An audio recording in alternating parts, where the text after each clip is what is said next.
Good morning, everyone. I'm Tabitha Hassell with Tabs on Tap. I know I usually play a little bit of a video before the show gets started while I'm kind of waiting for everybody to hop in, but no time for that today.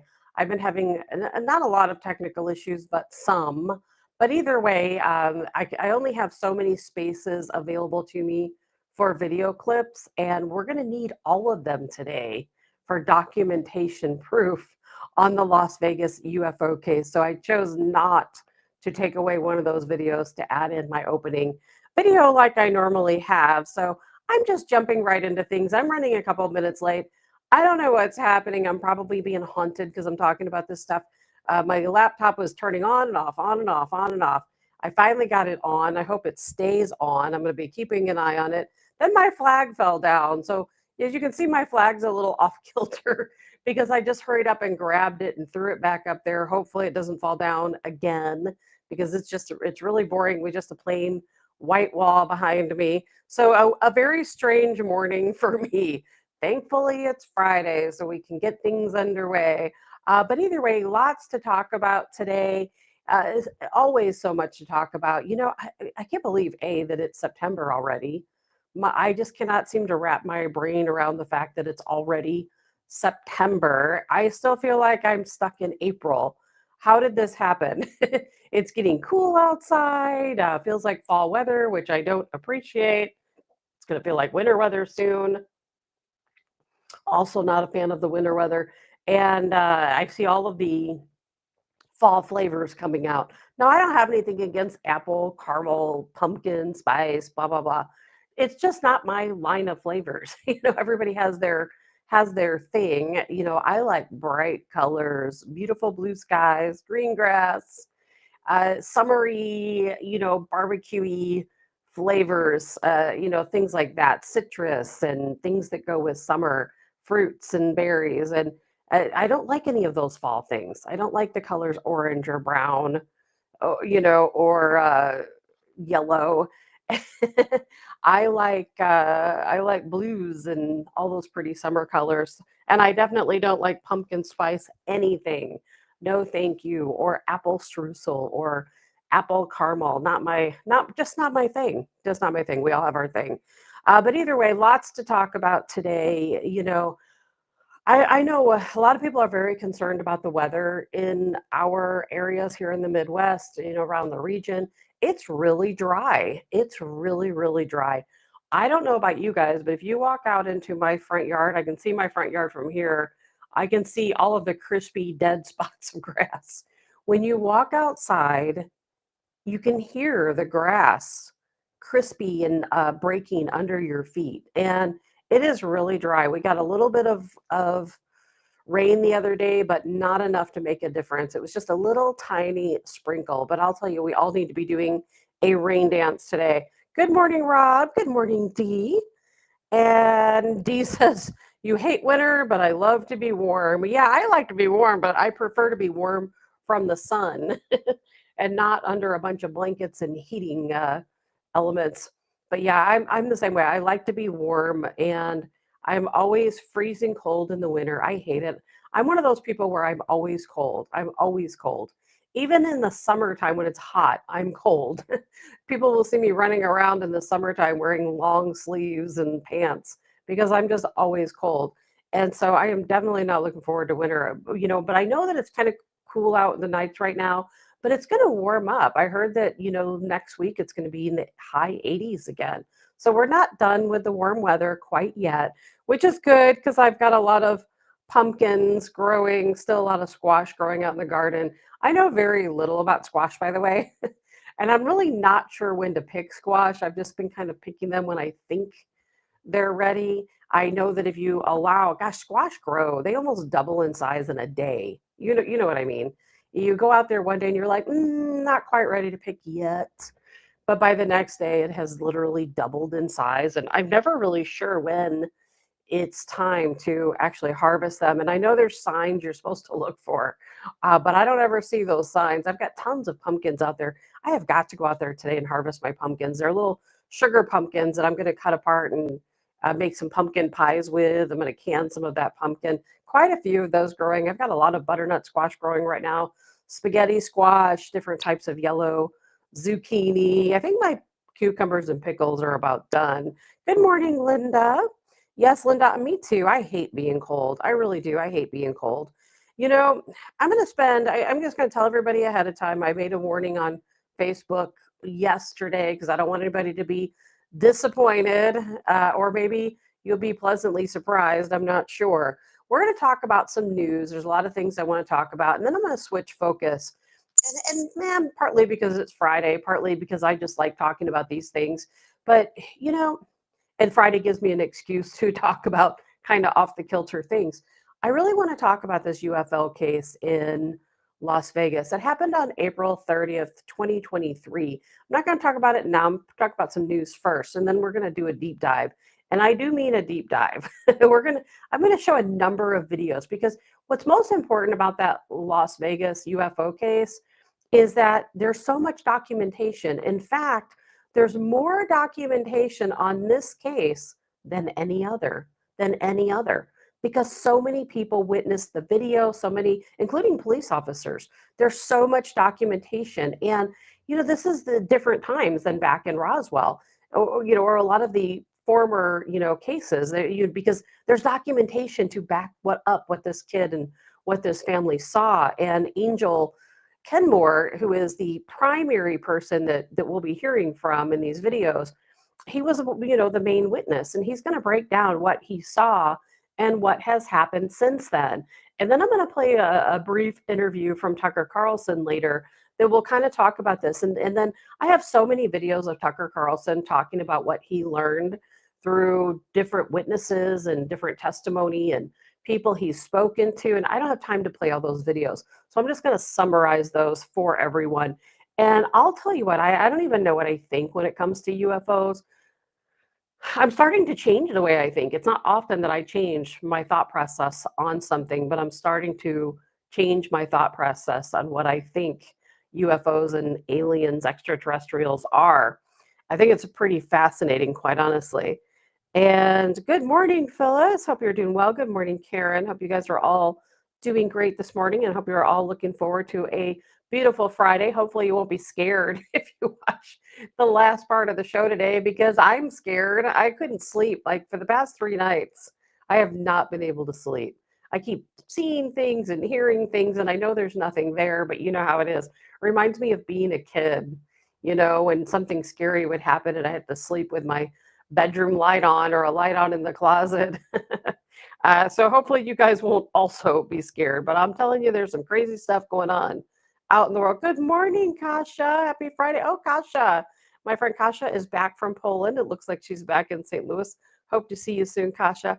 Good morning, Sherry. Hope you're doing well. So, I've got to jump into this because we'll talk about all the UFO stuff later. We've got to talk about why old Billy Gates was at the White House, because I don't understand it. I don't understand it. In the back of my head, I'm telling myself, trust the process. But how far do you go with just allowing yourself to be blindly led? I don't understand why Bill Gates was at the White House. Why was he given a seat next to Melania Trump? And I'm not criticizing Donald Trump right now, because I still believe that there's a reason why Donald Trump had Bill Gates and Mark Zuckerberg there. Now, the way I see it is that I doubt this happened, but I hope that after this dinner or before the dinner, Donald Trump took Zuckerberg aside, said, hey, you're still censoring people on Facebook and other social media networks that Meta owns. You're still taking monetization away from people. I'm not monetized on Facebook. They've given it to me a couple of different times, actually. I'll have it for a couple of hours. They'll say, oh, you've been monetized. And by the end of the day, it's gone. I have violated some type of policy. Not surprised, not surprised at all. But I would hope that Donald Trump would have that conversation with Mark Zuckerberg. Like, you know what? Yes, you've gone a little ways towards less fact checking, but yet still people are being reprimanded for what they post on social media. I went from having 600,000 like general views, almost 700,000 of my posts, the show content and different things, and it's dropped drastically. I think it had dropped even lower. Now I think it's at about 200,000. And that's because they don't like what we're talking about. They just don't like it. Now, if I was sitting here talking about gardening and puppy dogs and kitty cats and that type of thing, if I was showing pictures of food, they'd be all over it. I'd be everywhere. But that's not what's necessarily number one important to me. And I would. Oh, I'm breaking up. Am I breaking up to everyone else? Sorry about that. Thank you for pointing that out, Larry. I don't know what would be going on with the sound. Everything is set up as it normally would be. Kasha, Trump keeps friends close and enemies closer. Kasha, I hope you are correct. Good morning, Sandy. And Kasha says the Polish president was at the White House. I did hear that. I did hear that. Yes, Sherry, keep your enemies close. I get it. Good morning, Karen. But I'll tell you, I'm going to play this video. I personally feel like Bill Gates is enemy number one to the world, not just to the United States, but to the entire world. He is the greatest threat to humanity. Outside of maybe the aliens we talk about later, he is the greatest threat to humanity. We know what he's done. I'm not going to go down the rabbit hole talking about everything he's interested in and everything he's done. And I'm hearing from a lot of people that Donald Trump supports a vaccine, a specific vaccine. Bill Gates has been pushing a national vaccine. It's kind of a one shot does it all type of thing where everybody gets vaccinated, and it covers a whole host of different things. And of course, I'm 100% against that. I'm not anti-vaccine, but I am. If you choose to get a vaccine, that's up to you. You do your research, you do your investigation, and you do what you feel is best for you and your family. But I don't think any vaccine should be mandatory. And I hope they never talk the word mandatory when it comes to vaccinations, because that is when they will all lose me. And yes, I understand Donald Trump, he was president through Operation Warp Speed, and we're going to talk about that too for a second. But yes, we had vaccine mandates began under Donald Trump. Why? Because he was listening to Bill Gates. That's the truth. Donald Trump was listening to Bill Gates. And Bill Gates is the person who recommended that he, bring in this board like Dr. Fauci and Deborah Birx, I think that was her name. And this was all at the direction of Bill Gates. But at the time, Donald Trump probably didn't know. He probably didn't, do the deep dive, go down the rabbit hole with Bill Gates like the rest of us have. So I forgive him for that. I really do. I don't think he knew. I think he was doing what he thought was the best. Good morning, Todd. And unfortunately, what he thought was the best wasn't the best, not for anyone, quite honestly. We'd all know, we're not going to get into it today. We all know what the vaccines have done to people. We all know. So we're not going to get into that today. But what I'm going to show you is this video clip of Bill Gates. Donna says, no, it can boost your immune system too much. It's bad. Larry says, don't know if it's my phone, but you're crackling soundy. I don't know, Larry. Please, if you're out there, other than Larry, let me know what the sound is like. If it's crackling, if you're having problems hearing me, definitely let me know. Because I was hearing some weird noises myself this morning when I was loading the show. So I'm not sure if it's something on my end or I don't know. But you guys can let me know. I haven't done anything different. All my settings are the same. But either way, I'm going to play this quick video because I want you to see the look on Bill Gates' face. He's got these like pursed lips. And then we're going to talk about his association with Epstein. And then we're going to go back to wondering why Donald Trump has him sitting next to his wife, Melania. I don't understand it. Running. I just want to thank everybody for being here. I want to thank the media. They've been very nice lately, although I'm still here. So we have to. They made a couple of bad predictions. So that was not good. I've never had that feeling before. I went to an event and people are coming up to me and saying, "You're still here." I said, "What do they mean by that? I didn't hear about this." But anyway, I do. The press has been great in terms of this industry, and they understand the importance of it. This is taking our country to a new level. We're leading the world. We're leading China, but we're leading the world by a lot, and we're leading it because of the people around the table. And all I can do is implement and make it a lot easier for you, and I'll be doing that 100%. So I just want to thank you all. Yeah. Okay, so half of you hear crackling and half of you don't. I don't know how to fix it, but what I am going to do very quickly is I don't think it's my microphone. I'll check, but I don't think that it's my microphone. I was hearing some crackling myself this morning. I'm going to try to do, oh, just me. All right, I'm going to try to do like a little quick reset. Maybe it's something with my microphone. I don't think it would be, but I've got my microphone threaded through my clothes, so I can't take it out right now. But let's see here. Let me see if there's something else unplugged. I think everything, oops, I almost had a power outage there. Let me see if I can restart and see if that makes a difference. And Vernon says, voice is okay on ours, but your mouth quits moving. Well, maybe it's the ghosts. They don't want me to talk about anything today. It was weird. I told you I'm having a weird morning. My laptop was shutting on and off. I had to keep restarting, and then my flag fell down. So I am not having the best morning. I'm going to see if I can just quickly restart. And I don't think that'll interrupt anything you guys watching. I don't think you'll have to find a new stream or anything like that. I'm going to quickly do like a reload, and then we're going to go back and talk about this video with Donald Trump. And Kathy, my appointment got canceled yesterday. I was up, I was on my way, and they're like, oh, we can't do it today. So I have no news about my appointment. I just hated that I had to miss a show. All right, I'm going to reset. Hopefully you're all here when I come back.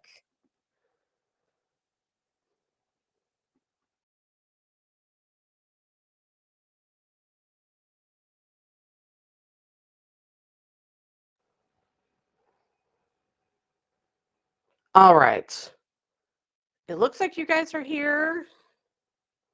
I'm not sure. I see the same people. All right, guys. Let me know if you still hear crackling or any issues with the sound, because I don't want that, because we've got some important things to talk about today. But that's the most I can do to fix it either way. I did a reload, and hopefully that's it. And and Lori says, yes, you definitely look like a Japanese Godzilla movie talking. I hate that. Karen says it's okay. Good morning, Joe. And and Donna, as long as I don't have the show playing on my phone usually doesn't make a difference. So I don't think that would be it. So if it's still happening, please let me know. I know that Wednesday when I logged out, for whatever reason, the show from my end popped back up with me talking. I'm like, why did that happen? That was really weird. Good morning, Donna. Hopefully everything's okay. Let's see. We'll see how it works out. We'll see. But either way, I played that video of Bill Gates. I know you guys saw that video. You saw the smirk on his face. Now, what I don't understand about this video, and I know I made a post on social media about it, and people were saying, well, Bill Gates is very integral when it comes to technology and AI, and he's very involved, quite honestly, with the government, because he also, part of what Microsoft does is a defense contractor. That's something they've moved into. And no video issues, but the crackling is better. Well, that's good. And I'm reversed mirror image now. That is so weird, because on my side, everything looks totally normal. Donna says it's still happening. Well, what I want to know is, it's so bad that you can't watch, because I can just stop the show and pick up another stream, but I don't think it's going to make a difference. I think it could be my internet, and I don't have any way to change my internet mid-show, I don't think, without losing everyone. Let me see if I can do that. I probably won't be able to, but I can try. Let's see here. What else is available?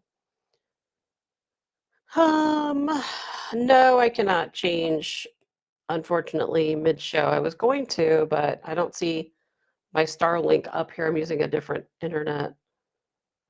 Okay, so guys, wherever you're at, if you're on Facebook, YouTube, Dottie says to go over to X, that there's no problem on X.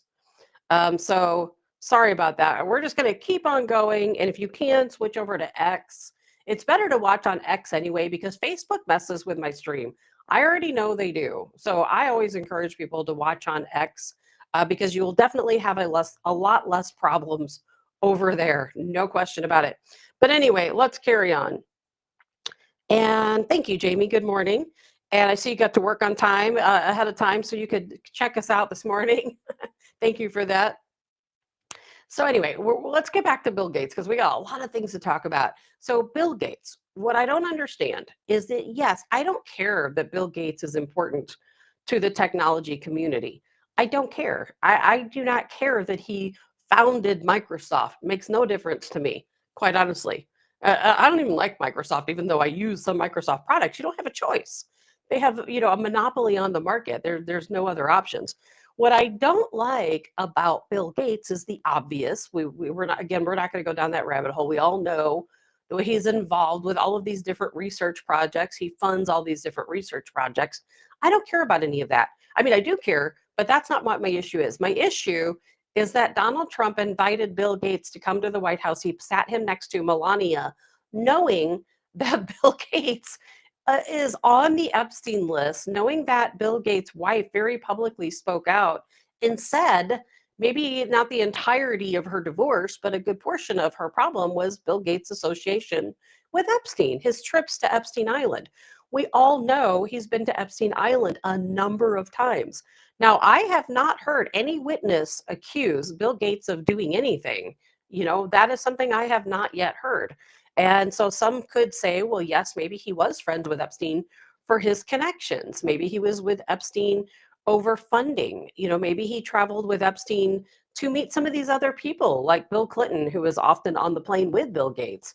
Maybe Bill Gates didn't partake in any of the activities or assaults against these women and girls. I don't know. I've not heard his name brought up as being accused.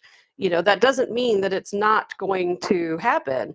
And Vernon says it is okay to watch and your wristwatch is on your right wrist. That's really strange because it's actually on my left.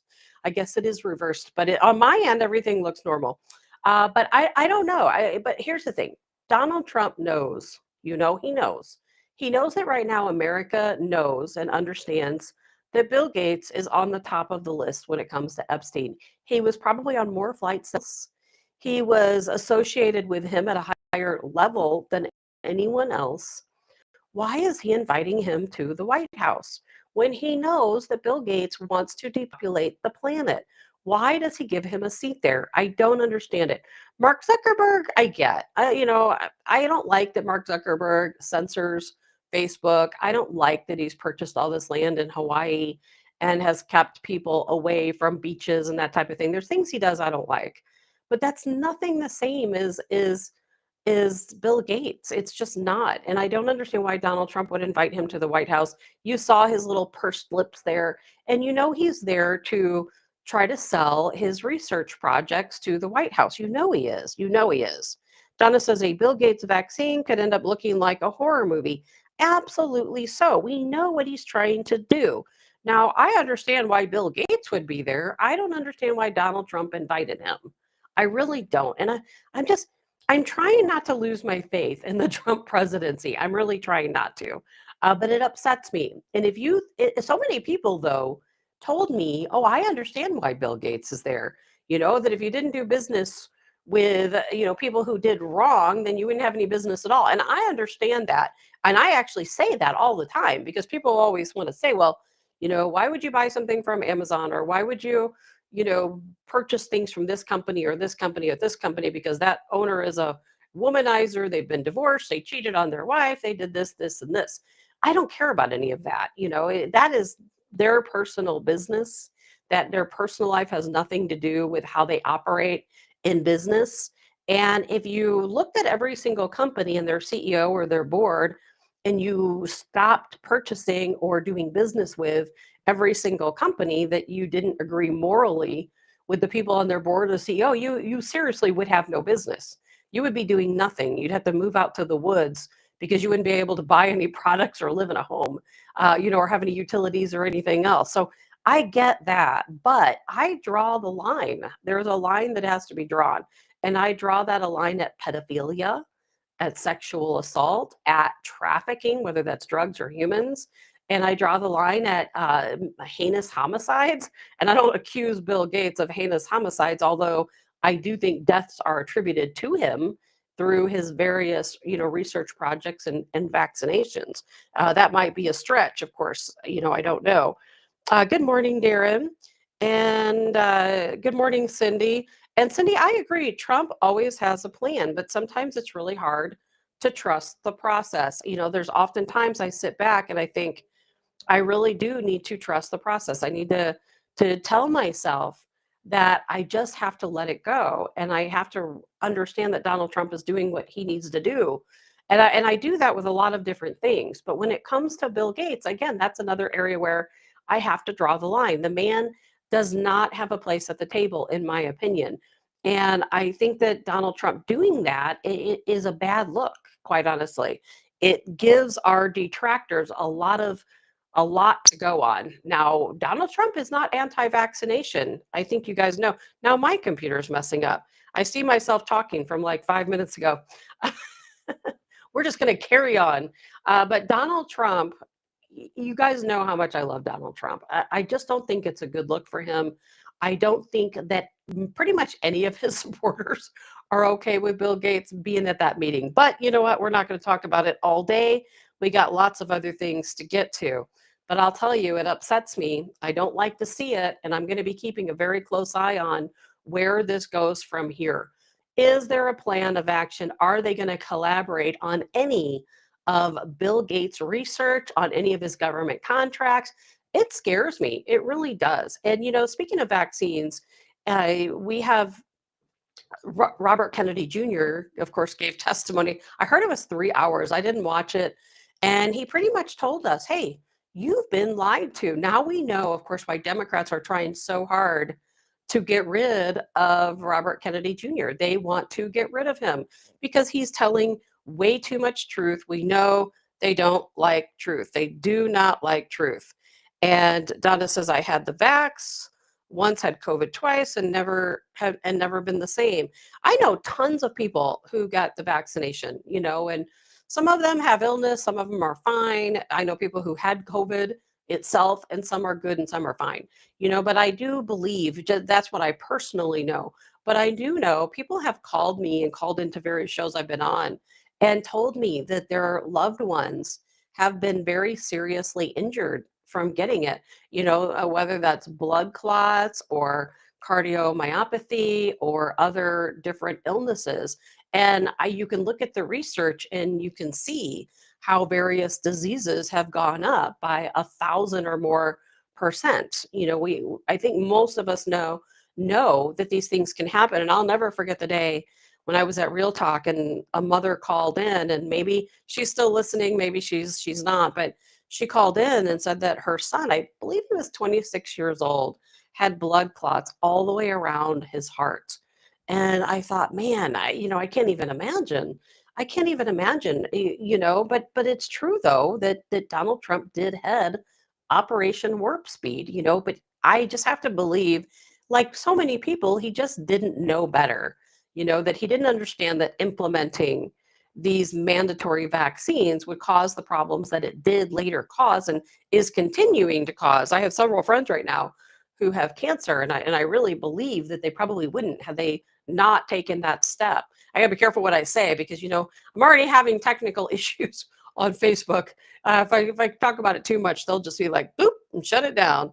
Lori says, yes, young men with heart issues. And we already know about all of the athletes. We've seen the athletes fall over all across the world. And you can't tell me that that's just coincidence. It's absolutely 100% not coincidence, in my opinion.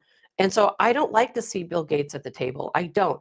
But I thought it was kind of interesting that Anthony Burla, he is the CEO of Pfizer. Do you know, I'm sure, I don't know if any of you guys do. Joe, Lynette, you might have been there. I'm not sure who else was. Sandy says, never vaxxed and had COVID once and have never got my sense of smell back. Sandy, I had sinus surgery years ago, and I also don't have much of a sense of smell. And I think there are different things that can affect your senses in that way. Taste, smells, all kind of related. And I'm not sure why COVID affected the sense of smell and taste as much as it did. But but who knows? Because it's a biological weapon, right? It's not an illness; it's a biological weapon. And Kathy, good morning, Kathy. Kathy says the left kept criticizing RFK Jr. because he isn't a physician. Yet they do everything the WHO tells them to do, despite the fact that Tedros is also not a physician. Kathy, you couldn't be more correct. And they hate RFK because he's telling the truth. He doesn't have to be a physician to see the truth. I'm as far away from a physician as it gets. I know nothing about anything medical or healthcare, but I will tell you that I can read statistics. I can talk to experts who know far more than me, and I can make enough sense out of what they're saying to understand what the truth is. And Robert Kennedy Jr. has access to many more experts, many more a lot of data, and he can certainly decipher what the truth is. I absolutely 100% agree. And Donna says, I know several people, including myself, now have autoimmune disorders after the vax. Absolutely 100%. So, we see what happened with autism. We see, not relating to COVID, of course, but we see all of these different diseases, turbo cancers, parasitic involvement. A lot of this stuff wasn't, I'm not going to say it wasn't around, but it wasn't amplified like it is now. We didn't see these rates go through the roof until after that situation. But I thought it was interesting that Anthony Bourla, who is the CEO of Pfizer, he has just nominated Donald Trump for, I believe it was at the Nobel Peace Prize for his acting on behalf of Operation Warp Speed. But what I think is interesting about Burla is that back in the day when, for those of you who were around back then, I was on a show called The War on COVID. And I was there with Vic Faust and Eric Johnson and Chris Knight. And we came in at a time when COVID just came out and people were just learning about it. It was the very beginning. I started following what was happening with COVID when it was still in China, when we didn't even have one case here in the United States. I was already following it and learning about it. And I remember the very first case here, and I have so many screenshots from those days because I screenshot everything that I want to remember. And it was originally called the Wuhan virus, by the way. That's not a racist thing to say. That was actually its original name before it was renamed COVID-19 or SARS-CoV-2. Is that what they called it? I can't recall the second name of it, but it was originally the Wuhan virus. And I remember back then. So anyway, they asked me to be on the show because I was already studying the situation. And at that time, when we first started talking about the vaccine, Pfizer, of course, was the first one out there with this vaccine. And Pfizer, Anthony Burla said on video, he said, this was back in, I think, April, maybe the beginning of June. He said the vaccine does not cure COVID. Now, I got to be careful because I think the algorithms probably pick up on spellings too. He said that. He said it does not do that. It diminishes the symptoms. That's it. It diminishes the symptoms. And one time I had the video of him saying that. I probably still do because I save everything. And I remember us talking about it in the show. We played, I don't know if we played the video, but we definitely did talk about the show. I think we played the video. And all of a sudden, it just disappeared. The media never reported on it. Nobody wanted to hear the CEO of Pfizer say that it does not prevent you from getting the illness. It only reduces the symptoms. And then it reminded me of the shot you get for the flu, where you go and you get your flu vaccine. It doesn't prevent you from getting the flu. It just makes your side effects a little bit less severe. It's the same thing with the COVID vaccine. They didn't want us to know that. They didn't want us to tell that. But Pfizer CEO, he always said it from day one. He always told us the truth. And I do have some respect for him over that. Sandy, I still follow Dr. Naputi. Absolutely. Donna says she remembers that. And Karen, you listened to that show. Well, I'm glad you guys are still around after listening to us all back then. I thought that was a really good show when we were on COVID. We tackled a lot of really interesting and fantastic topics, of course, with Dr. Naputi being our guest once a week. But I thought that was interesting that Anthony Burla came forward and nominated Donald Trump for the Nobel Peace Prize over his Operation Warp Speed. I'm not sure what I really think about it because I think Operation Warp Speed should have never happened, should have never happened, should have never been a thing. And I hope that Donald Trump has learned from that experience and it will never happen again in this country. I don't care if he and buddies up to buddies up to Bill Gates or not, it is never going to happen again in this country. And I'm not even going to go down that road right now with how upset I am losing, of course, my son's father to COVID, and my grandmother being in the nursing home and not being able to see her, or not being able to see my son's father, during his last moments. It's really upsetting, and I don't even want to go down that road today. But we do have other things, of course, to talk about also. And Paul says, if you really want to go down a rabbit hole, take a look at the Pfizer documents that they were court ordered to release back in January 2022. I know Dr. Eric Naputi dissected the files and talked about what he had learned from them. Basically, it confirmed everything that most doctors were warning about. Yes, Paul, you are absolutely correct. In whatever show I was on at the time, we talked to Dr. Naputi and also went through those files with him.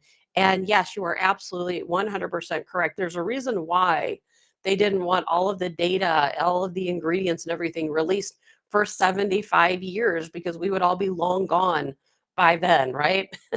I personally think it was a depopulation effort, in my opinion. Joseph, when they were prosecuting Dr. Eric Naputi, and he was right on everything, yet they never made him right. You're right. You're right. Certainly persecuted, as many of us were, for the truth. And that hasn't ended. That's why I don't like to see Mark Zuckerberg there at the table also with Donald Trump, sitting right next to Trump, because look what we all went through for telling the truth. Facebook jail time, remember that? 30 days, 14 days, 7 days, 24 hours. We've all been through it. And Tammy, let's see here. Oh, you love the Viper. Yep, back then that was a fun show, even though Eric always interrupted me. Eric, sometimes I do miss Eric. I miss Vic. I miss Chris. I really do. We all had our moments on those shows. We were on a couple different shows together, 3 different shows actually together. But I love all of those guys dearly. I really do. And despite what everybody hears and the rumors and some of the reality, I still absolutely love them all. But lots more to get to today. But I thought that was kind of funny. Oh, I'm sorry, I called him Anthony Burla. His name is actually Albert Burla. Thank you for the correction on that. Gosh knows I need them at certain times. And Pam says, I still buy the vitamins from Dr. Naputi. Your voices during that time were extremely important. I can't thank you enough for that. Well, thank you, Pam. I think we did a good service. We were syndicated when we were on the war on COVID all across the country. And people still contact me sometimes from different states. And there's times that I even go places and people recognize me, which I'm always surprised by, quite honestly, out in the middle of nowhere. I can't even remember where I was. I think it was when I was in Georgia. Somebody's like, oh, I remember you from that show. I'm like, really? That's crazy. Who would have thought? But at the time, a lot of other radio stations were down. And we were one of the only people who were still going into the studio and broadcasting. And I'm telling you, whether people get it or not, we brought the most important information at a time when people needed it the most. And I can guarantee you that we were the first people talking about ivermectin. And as a matter of fact, I remember talking to Dr. Naputi about ivermectin. He had never even heard of it. And I'm so glad that I brought that up on the show that day, because I think that set him off on a great trajectory to going out and researching it and finding out more about it. And now we know, of course, people made fun of me back then about ivermectin, and I had heard it because I was out boating.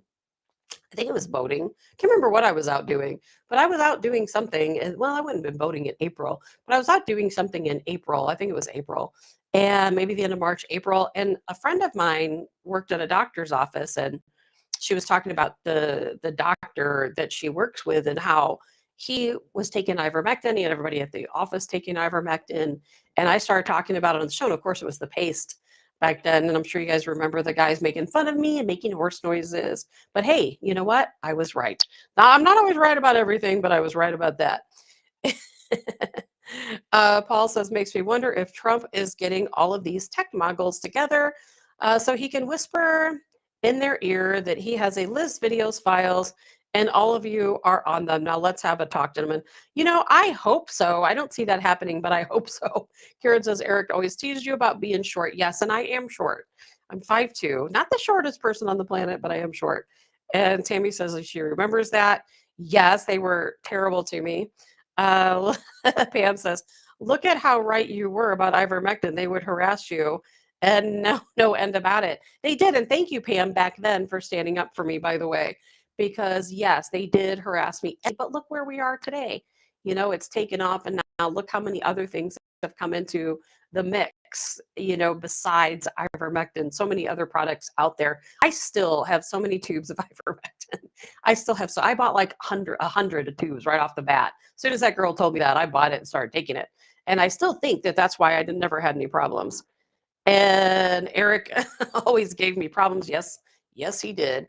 Oh, Karen, you're short too, 4'9".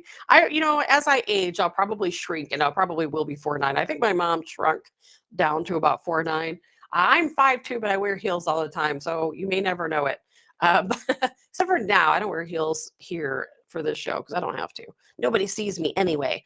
But yeah, and I would love to have Eric or Vic on the show sometime.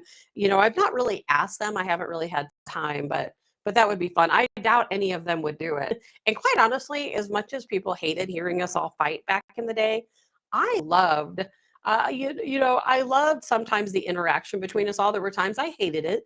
Sometimes it would be very tense. I remember one show, and you guys probably didn't really know what was going on all the time. You might have seen my eyes darting around. I remember one time, I'm not going to name names who did what. Somebody threw a computer at someone, and it was during the show. And I was watching, and I'm like trying to just carry on and talk while they're like trying to harm each other behind the scenes. And there was some crazy stuff that went on. Some crazy stuff that went on. But we were all a family, so that's always what mattered. And Donna says, look into food grade DE. Oh, there's Sherry. Let's see here. Eric has come around finally, and you should do that. I don't think they would come on the show, but I'll tell you what, as much as I would get aggravated with Eric taking 20 minutes to explain his analogies, I do miss his analogies. And sometimes when I'm on this show, I'm by myself, and I don't like doing a show by myself. That's why it took me so long to do it, because thankfully I have you guys to interact with. I wouldn't want to do a show where I'm just staring at the camera, just talking. I have to have people to interact with, and I really do miss the camaraderie between us all. And I was on the show with a lot of other people too. Kel, I absolutely loved Kel. And some people, have heard other stories, but that's not true. I absolutely adored Kel, and I miss her also. And if she were here right now, she'd be right with me talking about all of the stuff we're talking about now. Richard West. I've liked a lot of the people. Of course, Colonel Joe Adams would come in as a guest. I loved all those people. Steve, if you guys remember Steve. And there's probably other ones that right now my brain's not thinking about. I had a lot of co-hosts, Randy Cash back in the day, and Jim Peters and Andrew Glass. Lots of people. If I went all the way back down the ways, that would be telling how old I am for sure. Paul says you guys had lightning in a bottle, and it's sad to me that it all fell apart. Love that show, and the four of you played off each other extremely well. Well, Paul, I ended up leaving that show, when we were, it switched from the War on COVID to The Edge. And then, of course, I went to Real Talk. I was at Real Talk for a little while, and then Vic and I came up with this idea with Eric, and we decided to cancel this, which I also liked. I think I liked the War on COVID and The Edge the best. Those were my favorite, out of the shows. But the problem is that there's no money in radio. It's really hard to dedicate yourself to coming into a show if you're not making money doing it, because you're taking time out of your day. You're taking time, really. It takes me hours to put this show together, and I don't make one penny. I actually pay money. I'm in the negatives, with this show. I'm not even looking for sponsors or taking money from everyone. And Donna, switch, if you can, switch over to X. I think it's not breaking up over on X, but of course we're talking about the C word, so that'll cause it to break up more. But we did have a great thing, all of us together. I think myself, Vic, Eric, and Chris, we all played off of each other really well. And Brendan, when Brendan joined us and, for when Chris was out. I think we all did really well, especially when we had so many good guests and we'd go around the table, if you guys remember, and, ask questions of the guests and so on. And I would get frustrated. We all would, because Eric would ask like 5 questions, which only left time because, when a guest comes on, you might have 5 minutes, 10 minutes. We had Governor Parson on, or Eric Schmidt. We would Andrew Bailey. We had all these different people come on. And of course, we all want to ask questions. And I'd be like fuming at Eric. I'd be like, let's go around the table and each ask 2 questions instead of Eric asking 5 and the rest of us asking 1 or 2, but that's really my biggest complaint about the show. I don't have any other complaints than that. But the problem is that sponsors don't want to give money to conservative shows. And that happened at Real Talk. It happened at The Edge. It happened everywhere I was at. Cancel this, the war on COVID. It's very difficult to get sponsors because even people who own businesses that are conservative, they don't want to give you money. They don't want to because they don't want their customers to think that they're biased or that they're conservative or, God forbid, Donald Trump supporters. And I know some absolutely die-hard conservatives, MAGA supporters, who absolutely would not sponsor any of those shows because they were too worried they would lose customers. And I wish that people would, I could use some terms here. I'm not talking about anybody specifically. I wish people would man up. How about that? I'll use a nice term, man up. I wish people would man up and support conservative stations, conservative shows, because I wish that they would realize that we truly are the majority. And by supporting conservative shows or conservative hosts, you're actually doing your business a favor because we will come out and talk with our money. We will. And being neutral, unfortunately, just harms us all. It harms you as a person. It harms you as a family. It harms you as a business, as a country. You can't be neutral. But every single show I was on, the reason why I left was over money, because I cannot take time out every day to drive to a show. Some of those shows have to be there at 5 o'clock in the morning, not leaving until 10 a.m. I can't take that time out. I own a business and not be paid. So that's really, in the end, what it always came down to. And Donna says, maybe if you start talking about unicorns and rainbows, it will get better. Yeah, probably so. Probably so. And so anyway, we'll have to do a show sometime and talk a little bit more about prior things, because I know there's a lot of misconceptions and a lot of lies out there about everything that took place with all of these different shows and all of the different characters in the shows. And I know a lot of it's probably not true. Now at Real Talk, what I wasn't happy there about, A, the money, because they were not paying me, B, because of the fact they couldn't get sponsors. So it's not that they didn't want to pay me, but if you don't have sponsors, you don't get paid. So that was the issue at Real Talk. But I also got tired of them telling me what I could and couldn't say, or making me feel bad about saying certain things. Oh, people are complaining. People are complaining. I'm like, okay, so one person out of how many thousands of people listening complained? But a topic for another day. A topic for another day, because we've got other things to talk about before we start talking about UFOs, and I can't be on the show that long. Something I thought was interesting is Dearborn Heights. Do you know Dearborn Heights? Dearborn Heights, Michigan. They've got a police badge that they've made. I don't know if I can show it to you. I don't know if you guys can see this. You probably can't. There's like a delay on my phone, so I don't know if you can see it or not. I didn't save the photo, but I wanted to show that to you because they have added an Islamic name here. So for Dearborn Heights, they've got it written out in Islamic Arabic. Police, same thing, written out in Arabic, because they say they think that better serves community. And because that's what their community is. Their community is primarily Islamic. Now, I don't think that they should do this. This is America.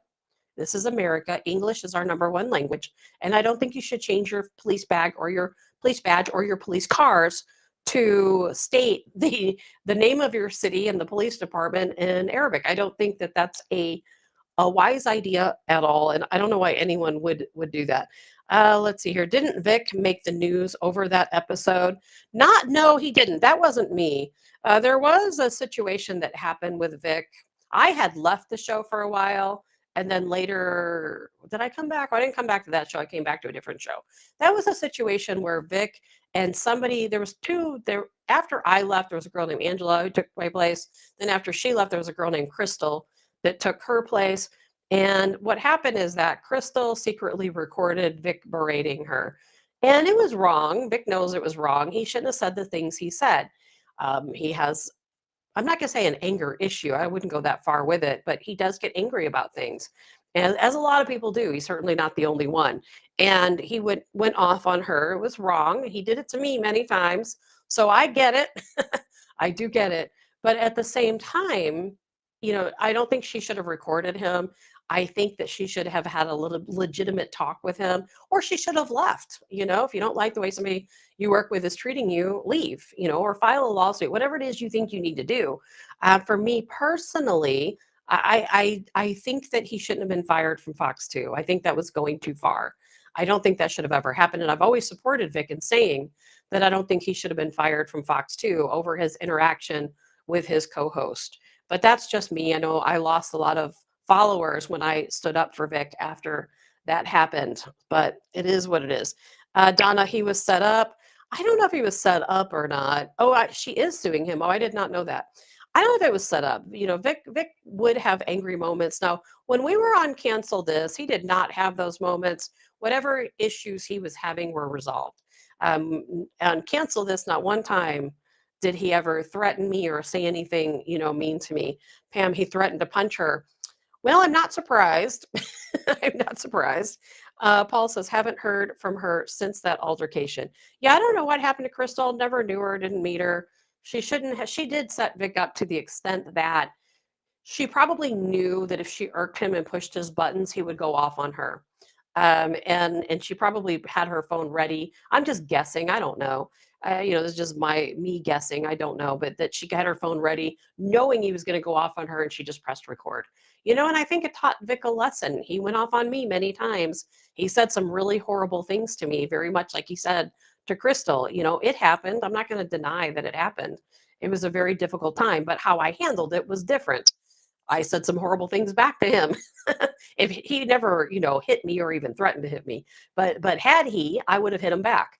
I wouldn't be secretly recording him. I wouldn't be calling the police. I wouldn't be suing anyone.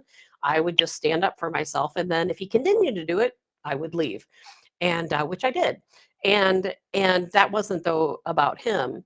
And that was about a lot of different things. But I still love Vic like a brother. We've all had issues.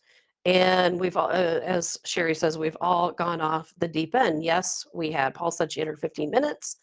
We've all said and done things we shouldn't have done, had retrospect and would never do it again. And I think that's what happened with Vic.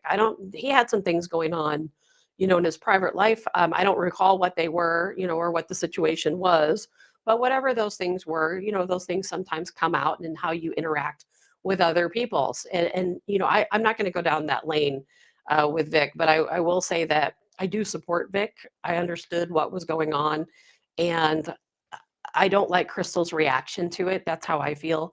I think that there's better ways of handling things than trying to secretly record people and ruin their lives and their careers. I'm not saying he did what he said was right, because it wasn't, and he knows that. Trust me, he knows, and he suffered dearly for making that decision that day to say what he said to her. But either way, we'll talk about that another time if anybody wants to talk about it. Because when we start talking about this UFO stuff, we got a lot to cover. And I still have more things I want to talk about before we get there. Now, here's something that I'm curious what you guys think about. Is that, and by the way, I don't know if you guys know, but I set up a thing on Facebook. I haven't really done anything with it yet, but I'm going to, where you can subscribe. I think it's like $1. And quite honestly, if you don't want to subscribe, I get it. That money does not come to me. It just goes to Facebook. But I think they give me like 15 cents, but then they took away my monetization. So I don't get anything. But either way, because there are certain things that we can talk about, but I don't want to talk about them publicly. Maybe if we have our own little private group, there are things we can discuss in greater detail, but I'm not going to do that publicly. Not just about that situation, but a lot of news topics and other things. And Donna says one of my favorite episodes was the argument over dinosaur bones. Yes, and it's kind of funny that you said that, Donna, because I think about that often. I just saw a show the other day, a episode on YouTube, where they were excavating and they came across giant human bones. And I kind of laughed about it because I thought, I believe at one time there were giant humans on Earth. And maybe that relates to our UFO story. But I remember those guys giving me a hard time over dinosaur bones and that I don't believe in dinosaurs. But that was mostly, a lot of that was just me joking with them. But it is true when they do these excavations and they see bones, it's mainly just like rock. And I kind of think, well, if I went out my front yard and I saw a big rock under the ground, I could see, like they call it pareidolia, where you see faces and everything. I could see dinosaurs and carve out my own dinosaur and say, hey, look, I found some dinosaur bones. Same with giant people. But yes, Donna, that was a funny episode. And I know they loved making fun of me, and it was hilarious, quite honestly. So I want to know what you guys are thinking about this. There's a lot of things going on right now I'm not sure about. Donald Trump has made a statement, which, is probably going to get him a lot of flack, but I haven't heard much about it yet, where he is talking about banning transgender people from owning a weapon. I'm curious what you guys think about that, because we know there's been a lot of incidents recently, a lot of incidents where we've had trans people perpetrate these mass shootings at Christian churches, Christian schools, grocery stores, etc. And if you've noticed, some of those people on their weapon or on their you I can't think of the right word right now. The magazine, they're having words printed on it about, against Christians, against Donald Trump, against Republicans, against MAGA, whatever you have it. I've seen it all on these different weapons and on the different magazines. And so Donald Trump said that maybe we should classify transgender people as mentally unstable. And so therefore they cannot purchase a weapon. I'm just curious what you guys think about that, because I don't know a ton of trans people by any means, but I do know some. And the ones I know are oops, I just lost my headset, are absolutely not mentally unstable. I would feel perfectly safe with them having a weapon. They're not against conservatives. They're not against, Donald Trump. They're actually Republican and about as MAGA as we are. But I know two, I know two people who are trans, and I know in my own personal life, I wouldn't want a gun anywhere near them. Absolutely nowhere near them. They hate us because we don't support their LGBTQ status. I don't necessarily support gay people or the right to be trans. They just don't think we support them in the way that they want us to support them. And so I trust those two individuals with a weapon whatsoever. Very dangerous situation. But I am very curious if people agree or don't agree. Do you consider somebody who is trans to be mentally unstable? Some might argue that the reason why they're mentally unstable is because they're confused about their gender identity. If you can be confused about your gender identity, then how can you be considered mentally stable? I think that's definitely open for debate, and I'm sure it will be debated. And Kathy says, I think that is a mistake and a slippery slope toward taking away rights for others. We have to be very careful, as you say, Kathy, because, while Donald Trump and the Trump administration may say that if you're trans, that means you're mentally unstable, because we've had all of these recent incidents with trans people, and they call it trans power. There's actually a group called Trans Power, and they're a very dangerous group. And, but I don't think they represent all of the trans people. There's a lot of trans people in this country, a lot, probably far more than you think. And only a tiny percentage of those people go out and commit crimes.